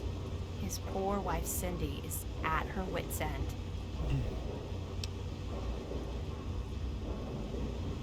You haven't heard? Angela has the hots for Diego. But since he's a priest, he's been putting her off. One of these days, she's just going to jump his bones. They say Mr. Lopez is losing it. He stands on the top of the bridge tower for hours at a time, just staring out over the city. Only 120 caps. You won't get a better deal than that. Okay, then. She's not very social. Stays in her lab in the stern. She's smart, though. Real smart. It's noisy, dark, and smelly. But we're safe here. No super mutants or raiders, and maybe Dr. Lee will find a way to get clean water for us. Take a look at our menu.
another satisfied.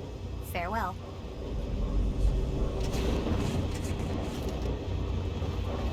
Welcome to the Weatherly. Mr. Buckingham at your service. I serve Miss Vera Weatherly, proprietor of the Weatherly Hotel.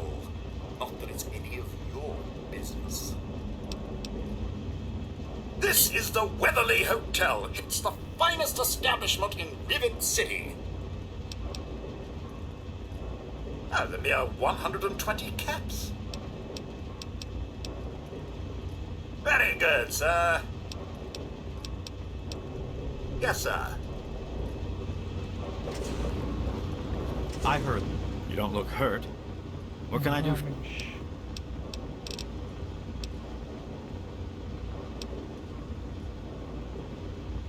He's totally strung out. It's going to kill him one of these days.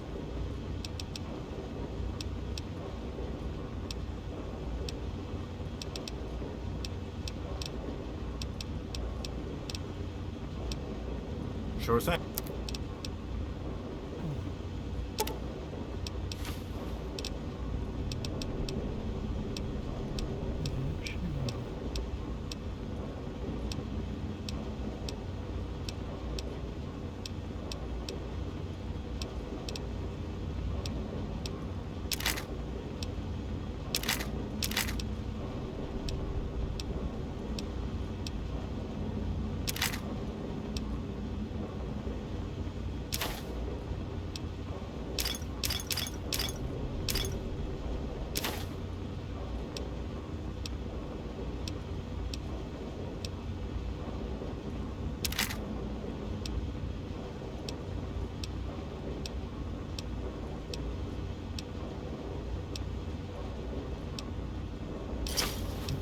Thanks. Take care of yourself. Hey. You don't look so tough.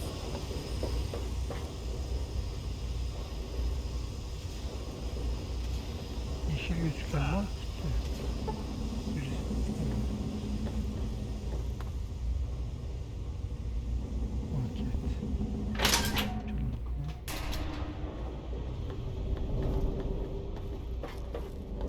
Howdy, I'm Seagrave. Seagrave Holmes. I have a little of just about everything here.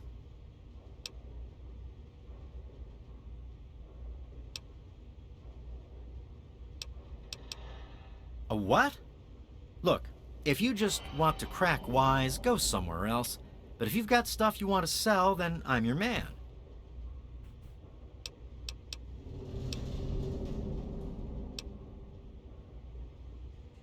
Shh! They might be listening. Commonwealth has tried to make it out to be a hoax, but the escaped android is real, I tell you. Listen to this holotape. It will make you a believer too. Okuduğumuz bu şeyleri de dinleyerek yerini bulacağız galiba. See you later.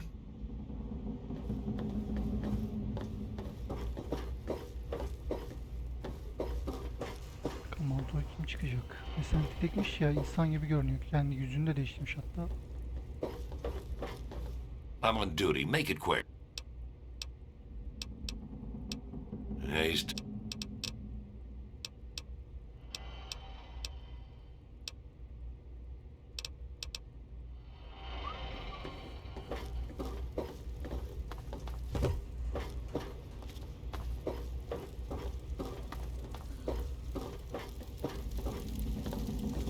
Welcome to Rivet City Supply. I've got a... Welcome to Potomac Attire. I am Bannon, proprietor and city council member. I carry discriminating attire for discriminating customers.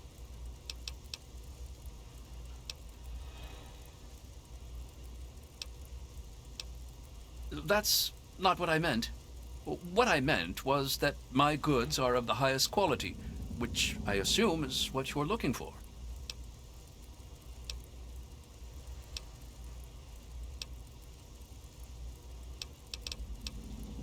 Dr. Lee, Chief Harkness, and I are all on the council. We meet every Monday morning. I can be very influential, if you know what I mean. Far more than Seagrave Holmes.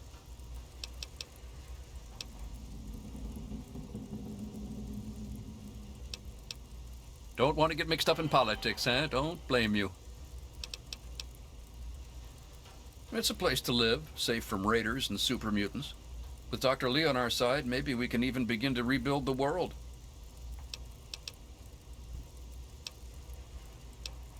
Come back soon. Little bit of everything here. One of the new immigrants died of radiation. Is there a problem? Bannon and Dr. Lee and I all meet on Monday mornings to talk about citywide issues. It's pretty informal. The council doesn't have much real power. She's one of the members of the council. Runs the science lab here.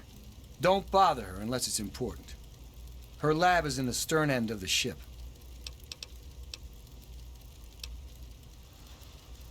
We're the safest, most secure city in the wasteland. Nothing can get in here without our say-so. Carry on, then. Radiation poisoning last week. Yeah, I heard she was drinking river water.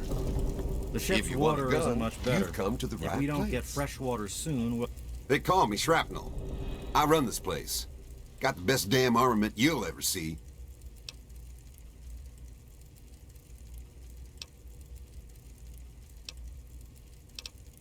Ain't seen many of those around lately. They're tough to come by.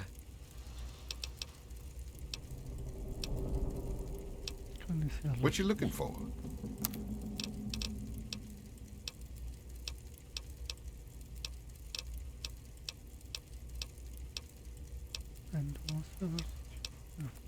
Daha yok. Lazım aslında da param yetmez büyüktü.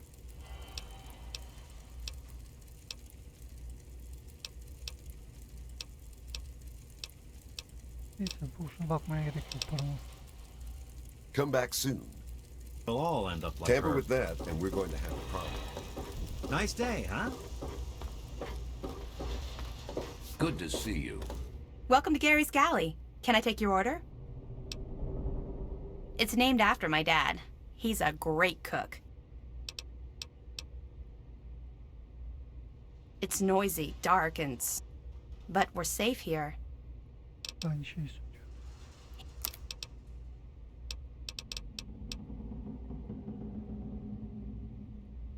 You mean like hitting on me? No. Most of them are polite. Even the ones like Diego that I'd want to flirt with seem to ignore me. Well, one of us is. Sometimes it seems like he doesn't even know I'm there.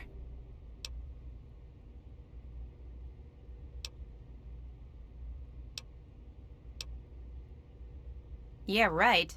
I don't think I could get him drunk enough to do that. I wish I had some ant pheromones. Trini says they would make any man lose control.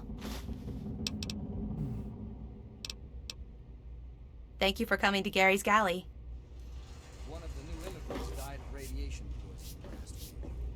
Bir sürü kapı var. Hepsine tek tek bakacağız.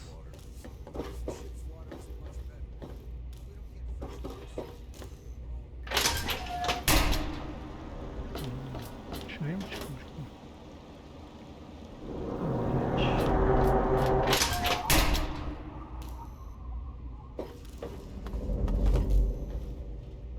I'll be right with you. Burası salonu.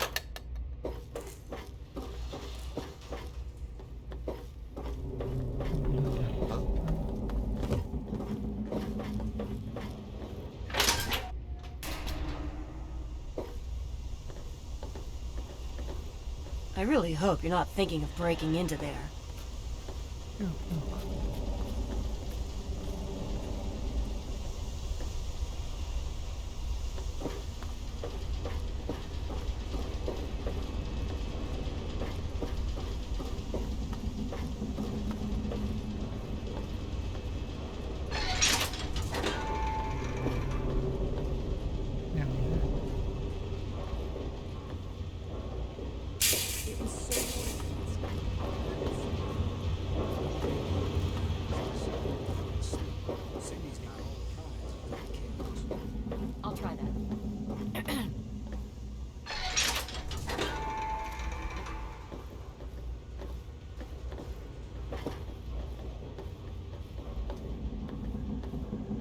Stay away from me. What do you want? Are you one of them?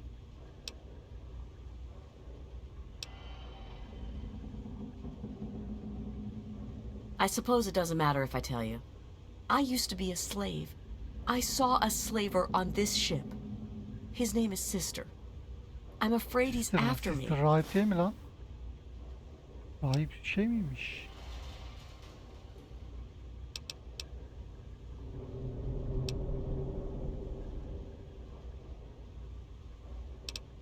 Really? Oh, thank you.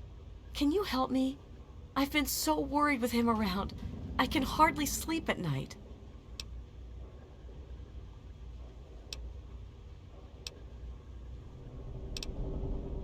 Thank you.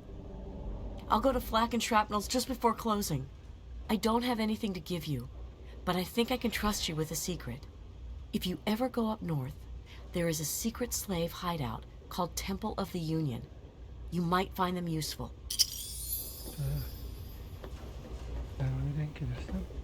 Ted Strayer, you can chill with me if you want, dude.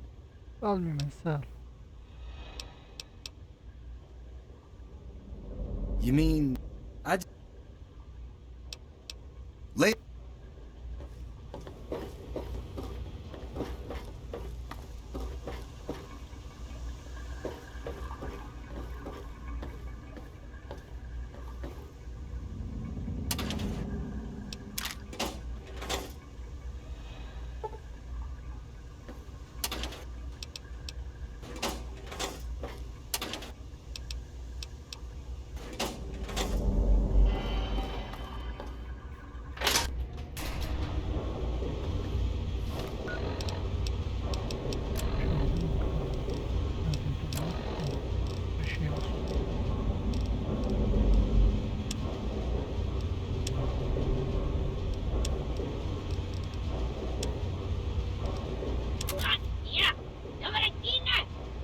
No way, no way!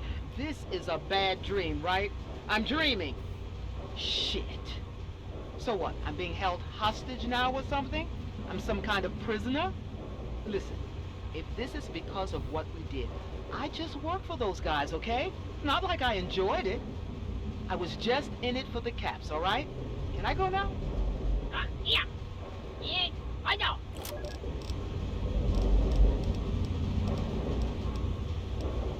This is just ridiculous. I demand to see whomever's in charge. Yeah, you know. Ow! What the? Do you have any idea who you're dealing with?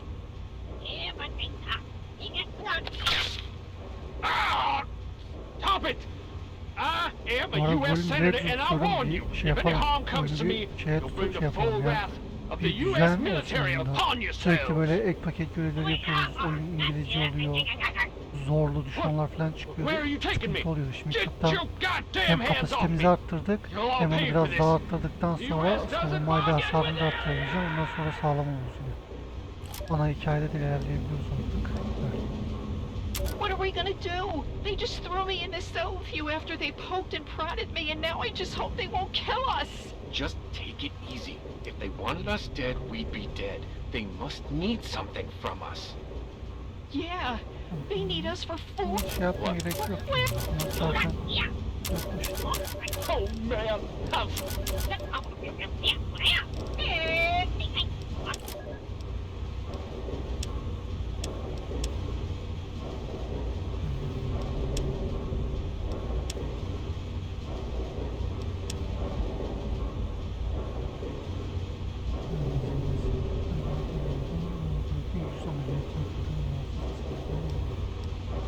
Zimmer, by the time you get this message, I'll already be gone. I'm escaping the Commonwealth. I want to live my own life on my own terms, as my own man. I know what you're thinking, that I'm malfunctioning. I used to think that's what caused the runaways too. But I know better now. Self-determination is not a malfunction. I'm not just willing to put up with all the bullshit anymore. You humans are going to have a full-fledged rebellion on your hands if you don't start treating us synths as persons. I know you'll be marshalling the Retention Bureau to come after me, but I know all the tricks of the trade. You won't be finding me, I assure you. By the time you get this, I will be someone else. It's the price I pay for my liberation. My final act of rebellion against a system I no longer believe in. Goodbye, Zimmer, and good riddance. If you're listening to this recording, it is because you're believed to be trustworthy. I hope that is the case, because this recording puts us both in danger. I'm escaping from the Commonwealth. I'm an android, a synthetic man, a slave. The men hunting me are ruthless and will stop at nothing to retrieve their property. I need to find a doctor in the wasteland to perform facial reconstruction. I also need someone who knows a great deal about computers. I need to have my memories erased and my face altered to look like someone else. Remember that secret android project I told you about? Well, they got some serious pre-war tech on their hands. They nabbed a lipoplasticator and a microdermal raftalizer for the facial reconstruction. Not sure where they'll find a chopper with enough skills to use it without making him look like a freaking ghoul. Oh, and get this. Can you believe they found a circuit neuralizer? That or someone built one. Word is that they're going to completely rewire the brain of one of those things. If you know who they got working on this, let me know. I want to meet the guy.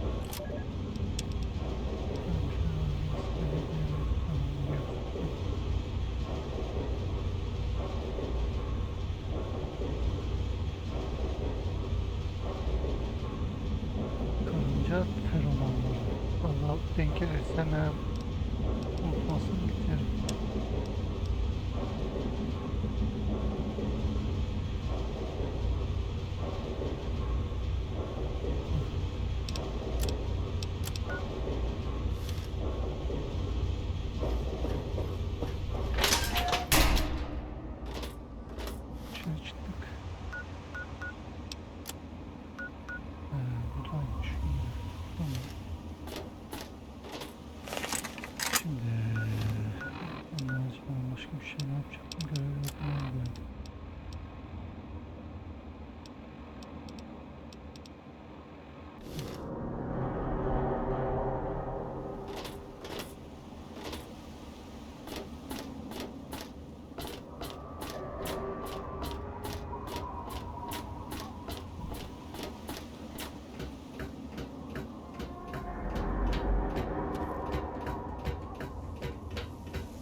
You've been rather busy lately, asking questions, investigating.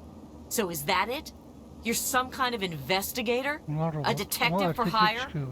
Or do you have some kind of personal grudge against an innocent android who simply wants to be left alone? Please tell me. I'd really like to know.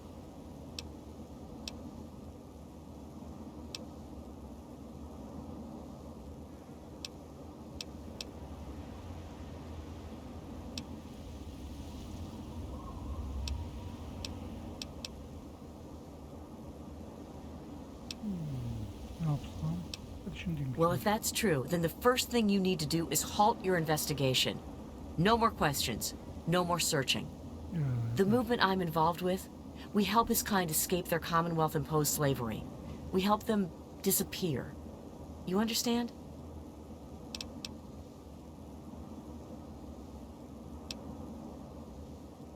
You really want help? Take this. It's an internal component from the very android you're searching for. Don't ask how I obtained it. Present it to Dr. Zimmer in Rivet City. Tell him the android is dead, and that was on the corpse. He'll believe you. Do that, and Zimmer will go back to the Commonwealth and leave that poor soul alone. Do that, and you'll have saved a man's life.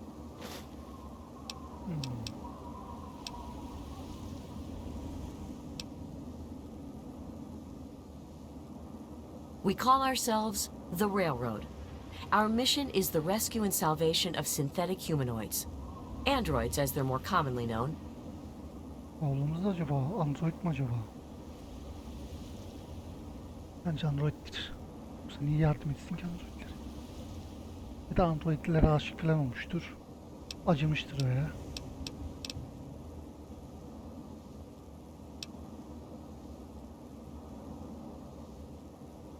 Yes, if we are able.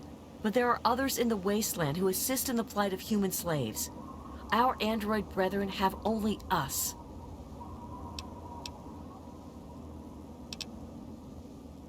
Tell you what. You deliver that component to Zimmer and tell him the android is dead, and you can consider yourself a member in good standing. Of course, if you help me, and thus the android, God and the universe will smile upon you. Is there any better compensation? Ben bunlara yardım edeceğim ya. O şeyi çok beğenmedim zaten. Profesör müdür nedir? Just understand that this android is now, for all intents and purposes, a man. He looks human, he acts human, he believes he is human. But even if he's not, even if he's a machine, he's capable of rational thought and emotion. So you see, his soul is as human as yours or mine. This person, and he is a person, deserves a chance at freedom. Please, if there's a shred of decency in you, don't take that away from him. You know what you need to do.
Savunmam güçlü olması o zaman durumda.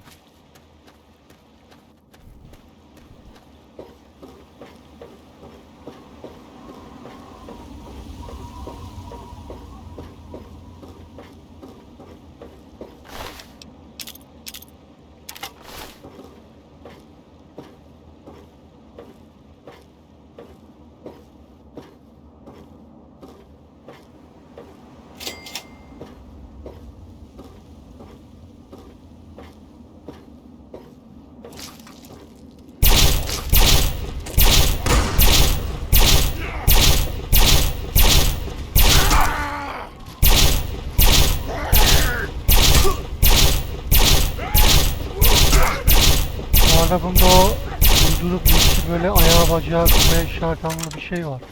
Onu yapmayı bilmiyorum, bilginiz olsun. Neden yapmıyorum şu an.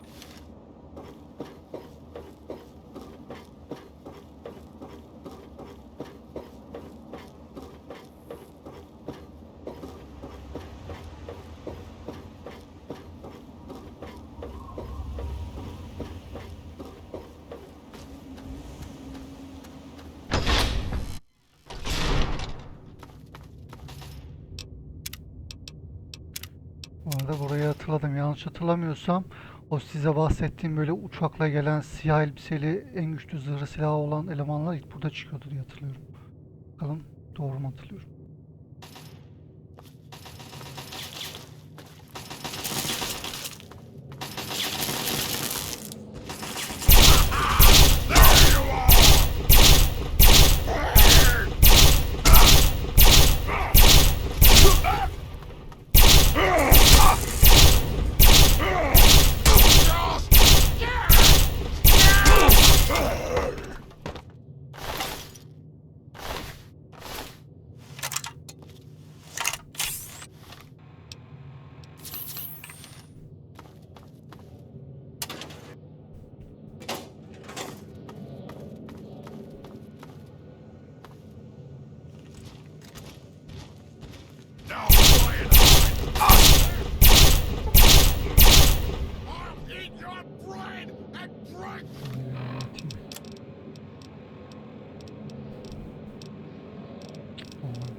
Bunlar zarar vermez.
Aslında yatmama kadar var.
honest, the Gek sounded like pure fantasy, even for someone of Braun's capabilities. It was nothing short of a miracle. A terraforming module capable of producing life from complete lifelessness. But not only was this thing a reality, it was actually distributed to several vaults to be used after an atomic war. Vault 101 was, sadly, not on that list. I did some digging and discovered Braun's name on the reservation list for a Vault 112. And no slouch, but this man could have easily succeeded where I failed. Does his collected knowledge remain within the halls of Vault 112? Journals, holotapes, computer records, maybe even experiments. If I could gain access to just a fraction of Braun's genius, Project Purity would become a reality. I'm off to Vault 112 to search for anything of Braun's that might help me get this purifier up and running. All I know is that it's west of some place called Evergreen Mills, and it's well hidden in some sort of garage. But I'll find it. I have to. It's so close. That's the story of Project Purity, isn't it? An eternity of almost theirs. Let's see if Braun has the missing puzzle piece. Even in Vault 101, my work on Project Purity never really stopped. Soon after we arrived, my nightly routine included sneaking into the restricted areas, searching for, I don't know, whatever I could find. It was a Vault-type facility after all. The place was built with some of the most advanced technology this country had ever developed.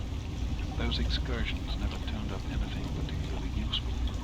So, one night, after a bottle of scotch, I broke into the overseer's office. It was easy enough to hack his console, gain access to the restricted files. Most of it was garbage. Propaganda, spy reports, just plain rambling bullshit, really. But there was one thing, one name that stood out amongst all the others. Dr. Stanislaus Braun. I knew of Braun's work, of course. He was a celebrity in his day. Voltex and sorcerer scientist, leading his peers, all in this technological wizardry. But it was in Vault 101 that night in the overseer's office. I first learned of Braun's involvement in Vault-Tech's Societal Preservation Program and his work on something called Gek, the Garden of Creation Kit.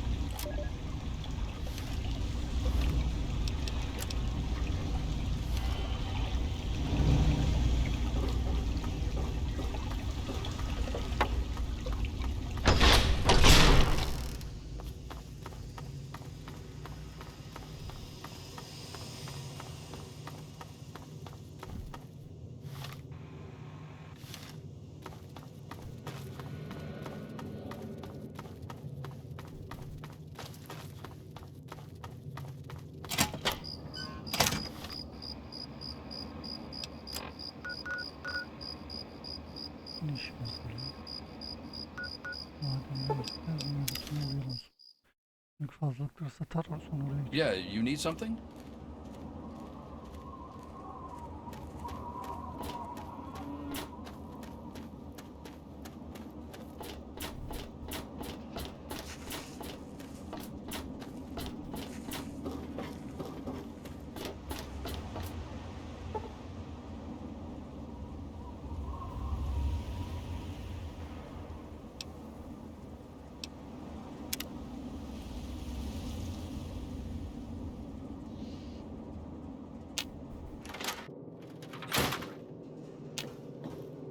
So are the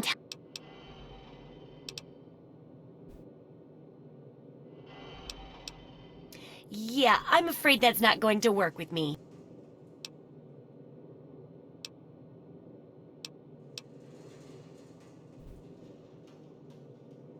Heard a rumor a while back that it was some guy named Pinkerton at Rivet City. Apparently, he's got some sweet tech stashed on that boat.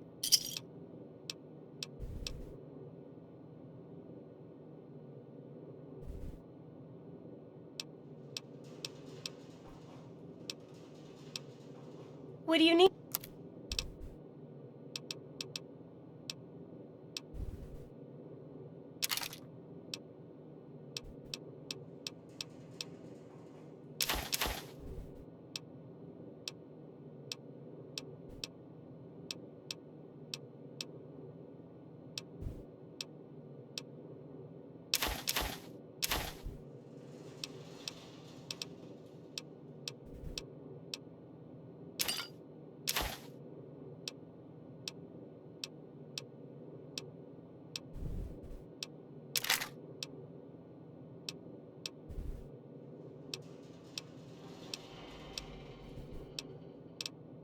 çok şey olmuş lan bunlar. Hemen sıklanmışlar. Paranlık anlaşma. Bunda bir şey tamam.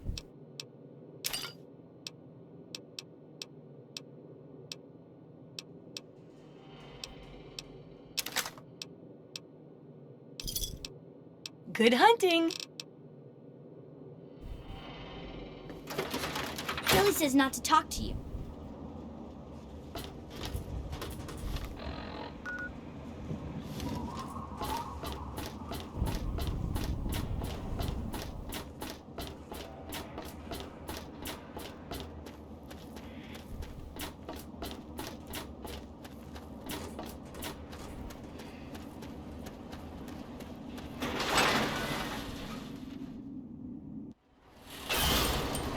Need some drum? Try the brass lantern.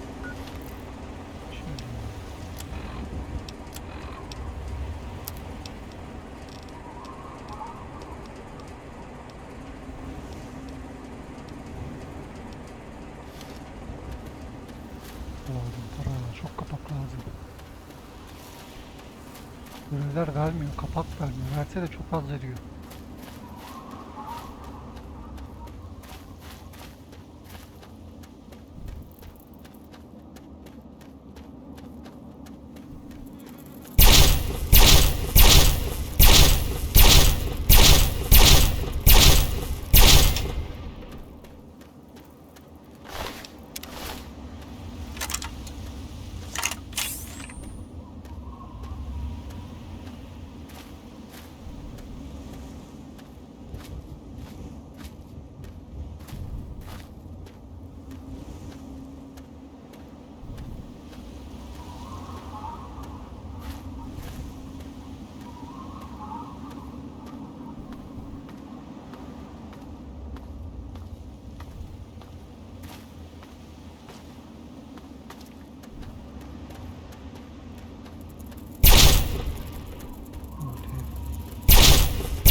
öyle yatık? Bu neymiş öyle ya?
This is your president, John Henry Eden. Let's chat, shall we?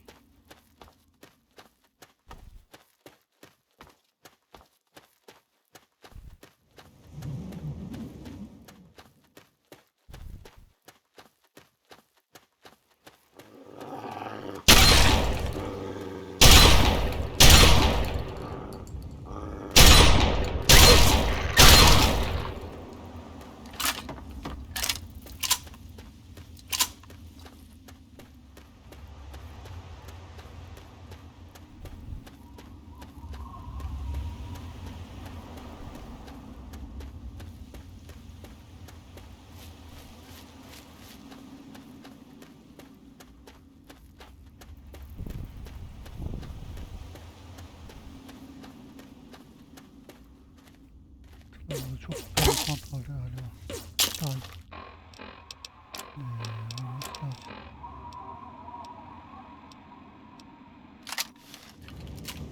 Şöyle ya.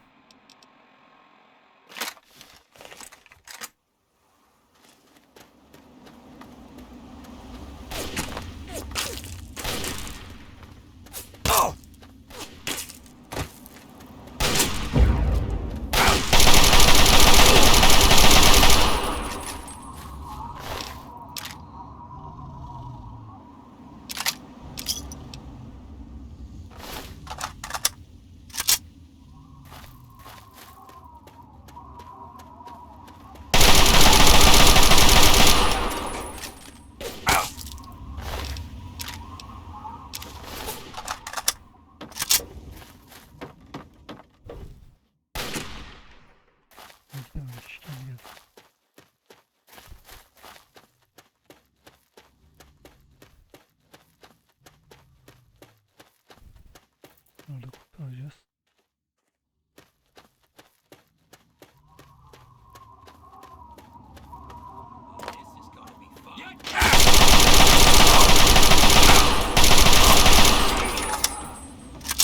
Stop moving around somebody.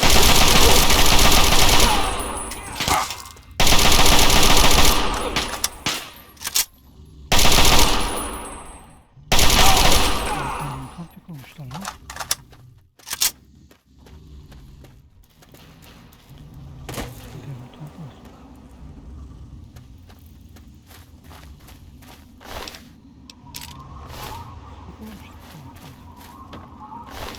Yakalamışlar. Nasıl çıkamıyor?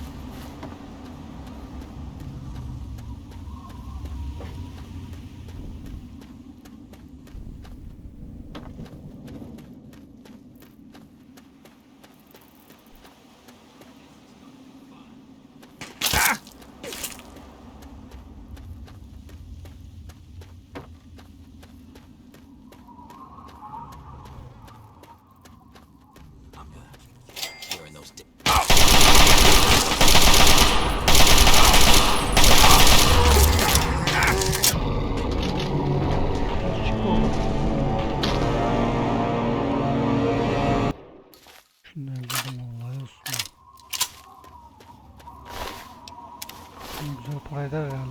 Güler çünkü.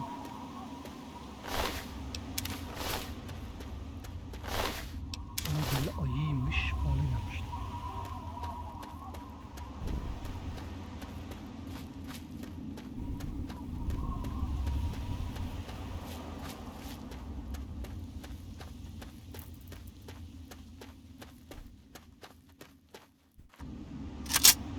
Diğeri nasıl kapatacağız? Doğru silahım yok. Silahım yok. Her yerim ayın da şöyle. Onun işe yarar.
Kaydım alemlik.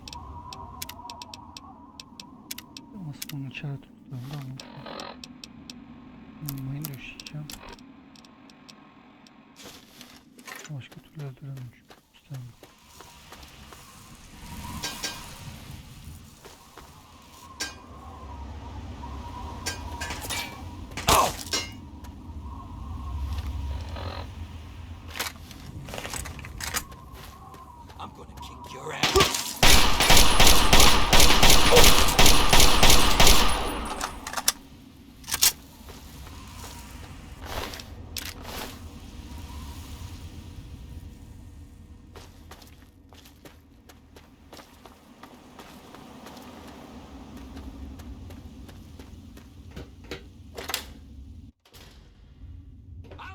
Tear you up. Yeah. Tear him apart.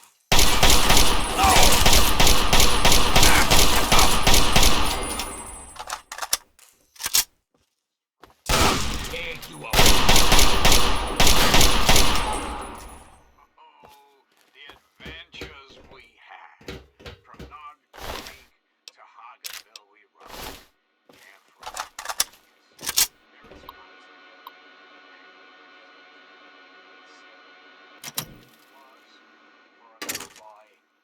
The perfect existence.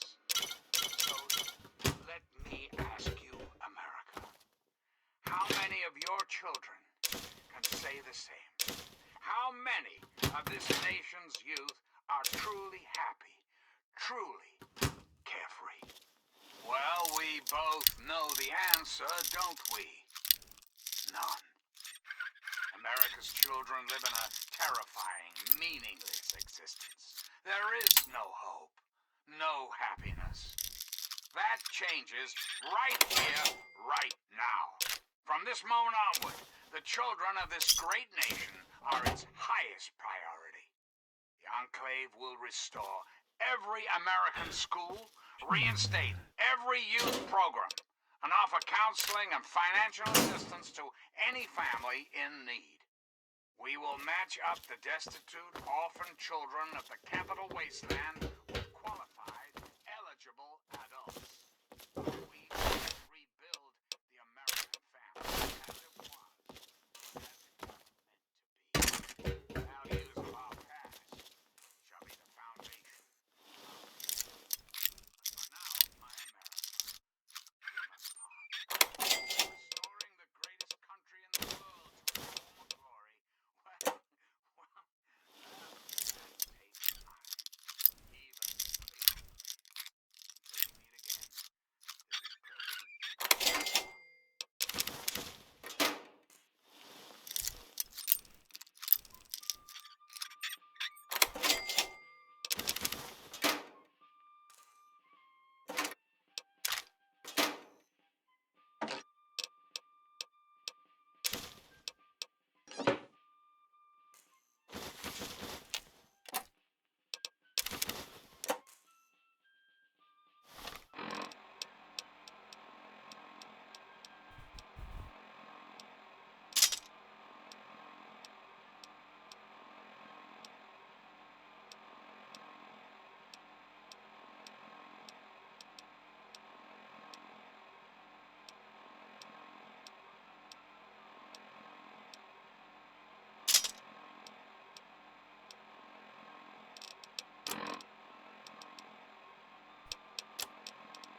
İşte, evet.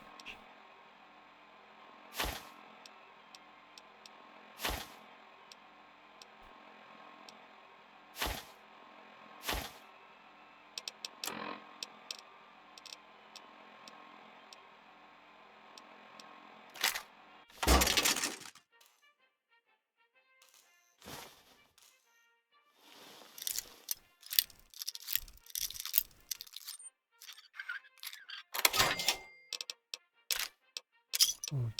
Bu da güzel para.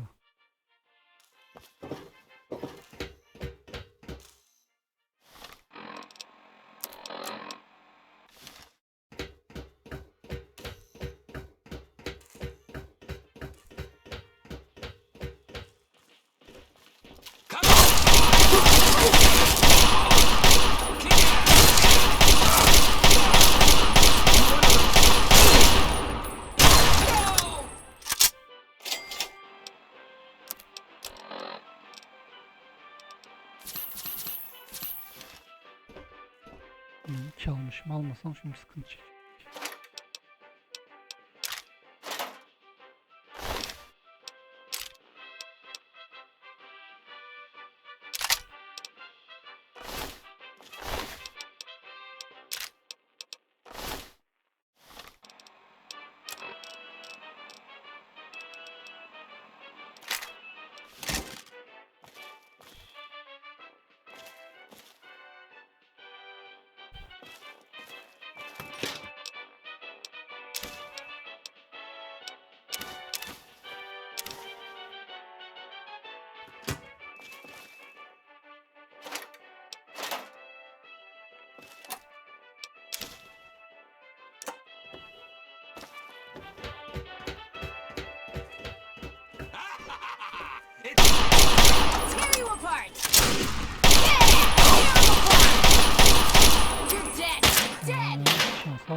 para çıktı yani.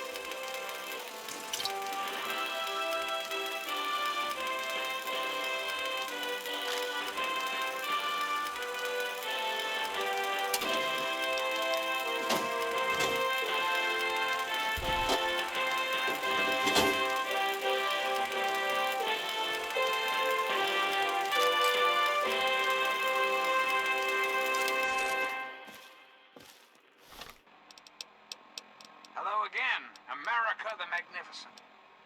This is President Eden, and I was hoping we could talk. We live in an age of poverty, greed, violence, destruction. Indeed, the very seat of the federal government, Washington, D.C., has been reduced to what is now known as the Capital Wasteland. Bundan bende var. The Capital Wasteland. Güzel parayla etmesine çok güzel kaplıyor alamam bunu.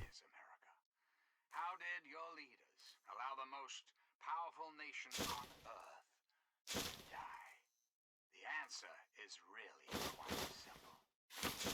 Incompetence. Incompetence at the highest echelons of power.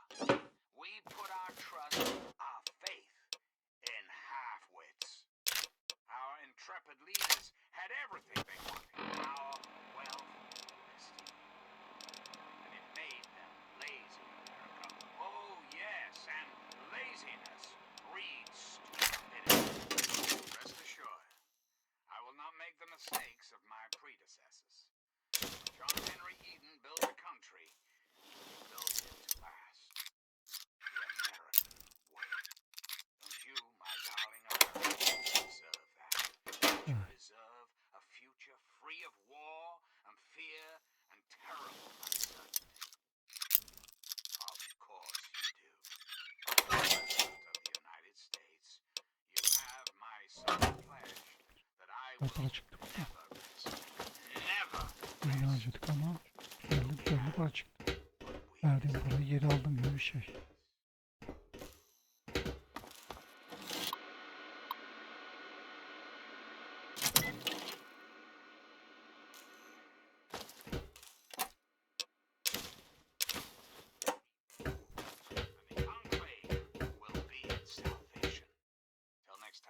This is your president, John Henry Eden, signing off.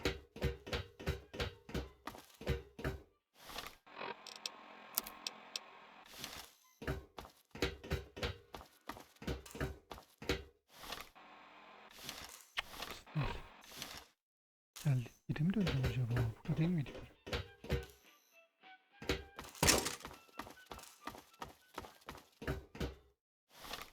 Aynen.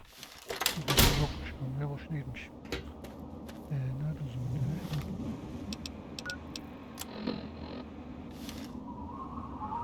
Dur.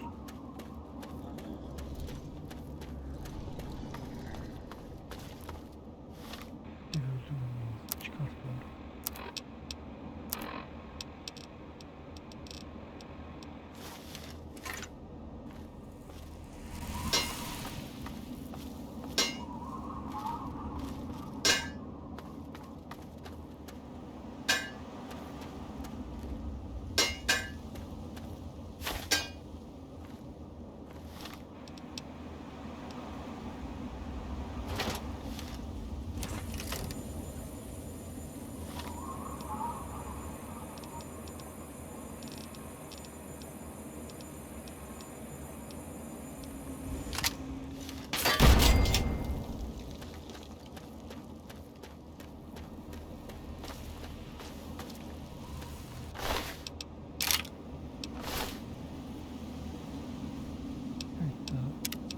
Yaklaşınca orası açılacak.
Şuraya ışınla, şuraya gideceğim.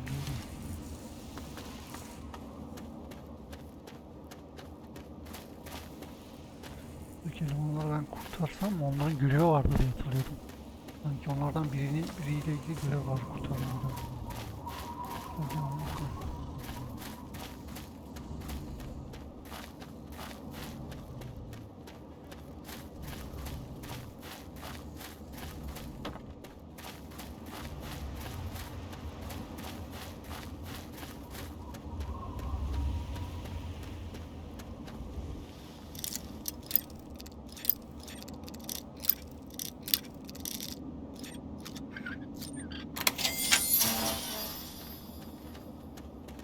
Where could we go even if we did escape?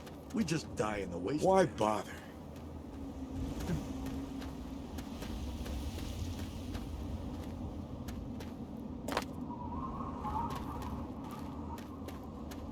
Buradan mı çıkacağız? Görev bu değilmiş. Ama burayla ilgili de bir görev vardı diye hatırlıyorum ben ya. Ben burayla ilgili...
Kiralık katil Berke ile öldürdüğün her kişiden bir kulak alma hakkına sahip olacaksın. Aldığın kulakları daha sonra kütle karma ve kapak karşılığında satabileceksin. Geç. Kanun getirici parasına sahip olduğunuz zaman öldürdüğünüz her kişiden bir karma alacaksınız.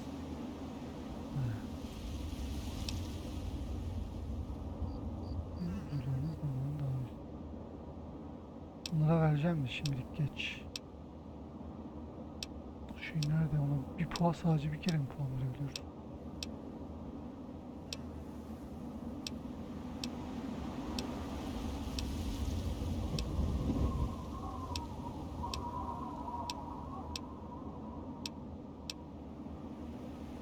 Bu yetenek yok olmuş.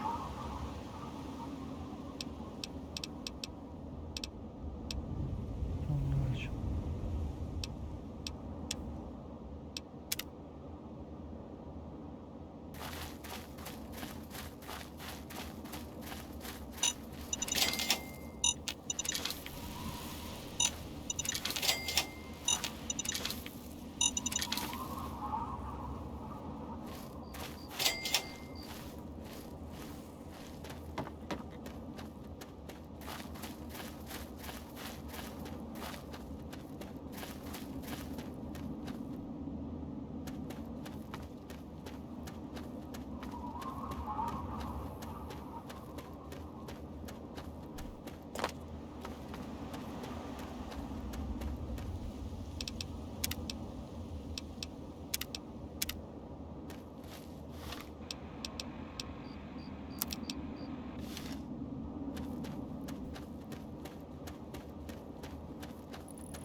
yaptım zaten.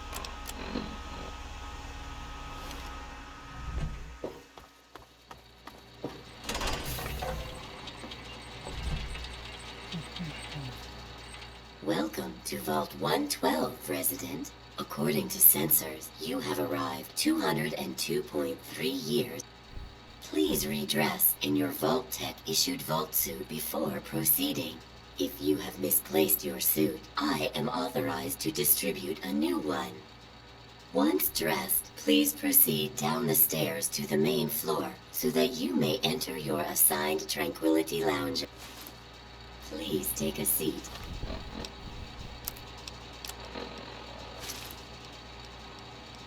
In the nearest available Tranquility Lounger. Thank you for your cooperation.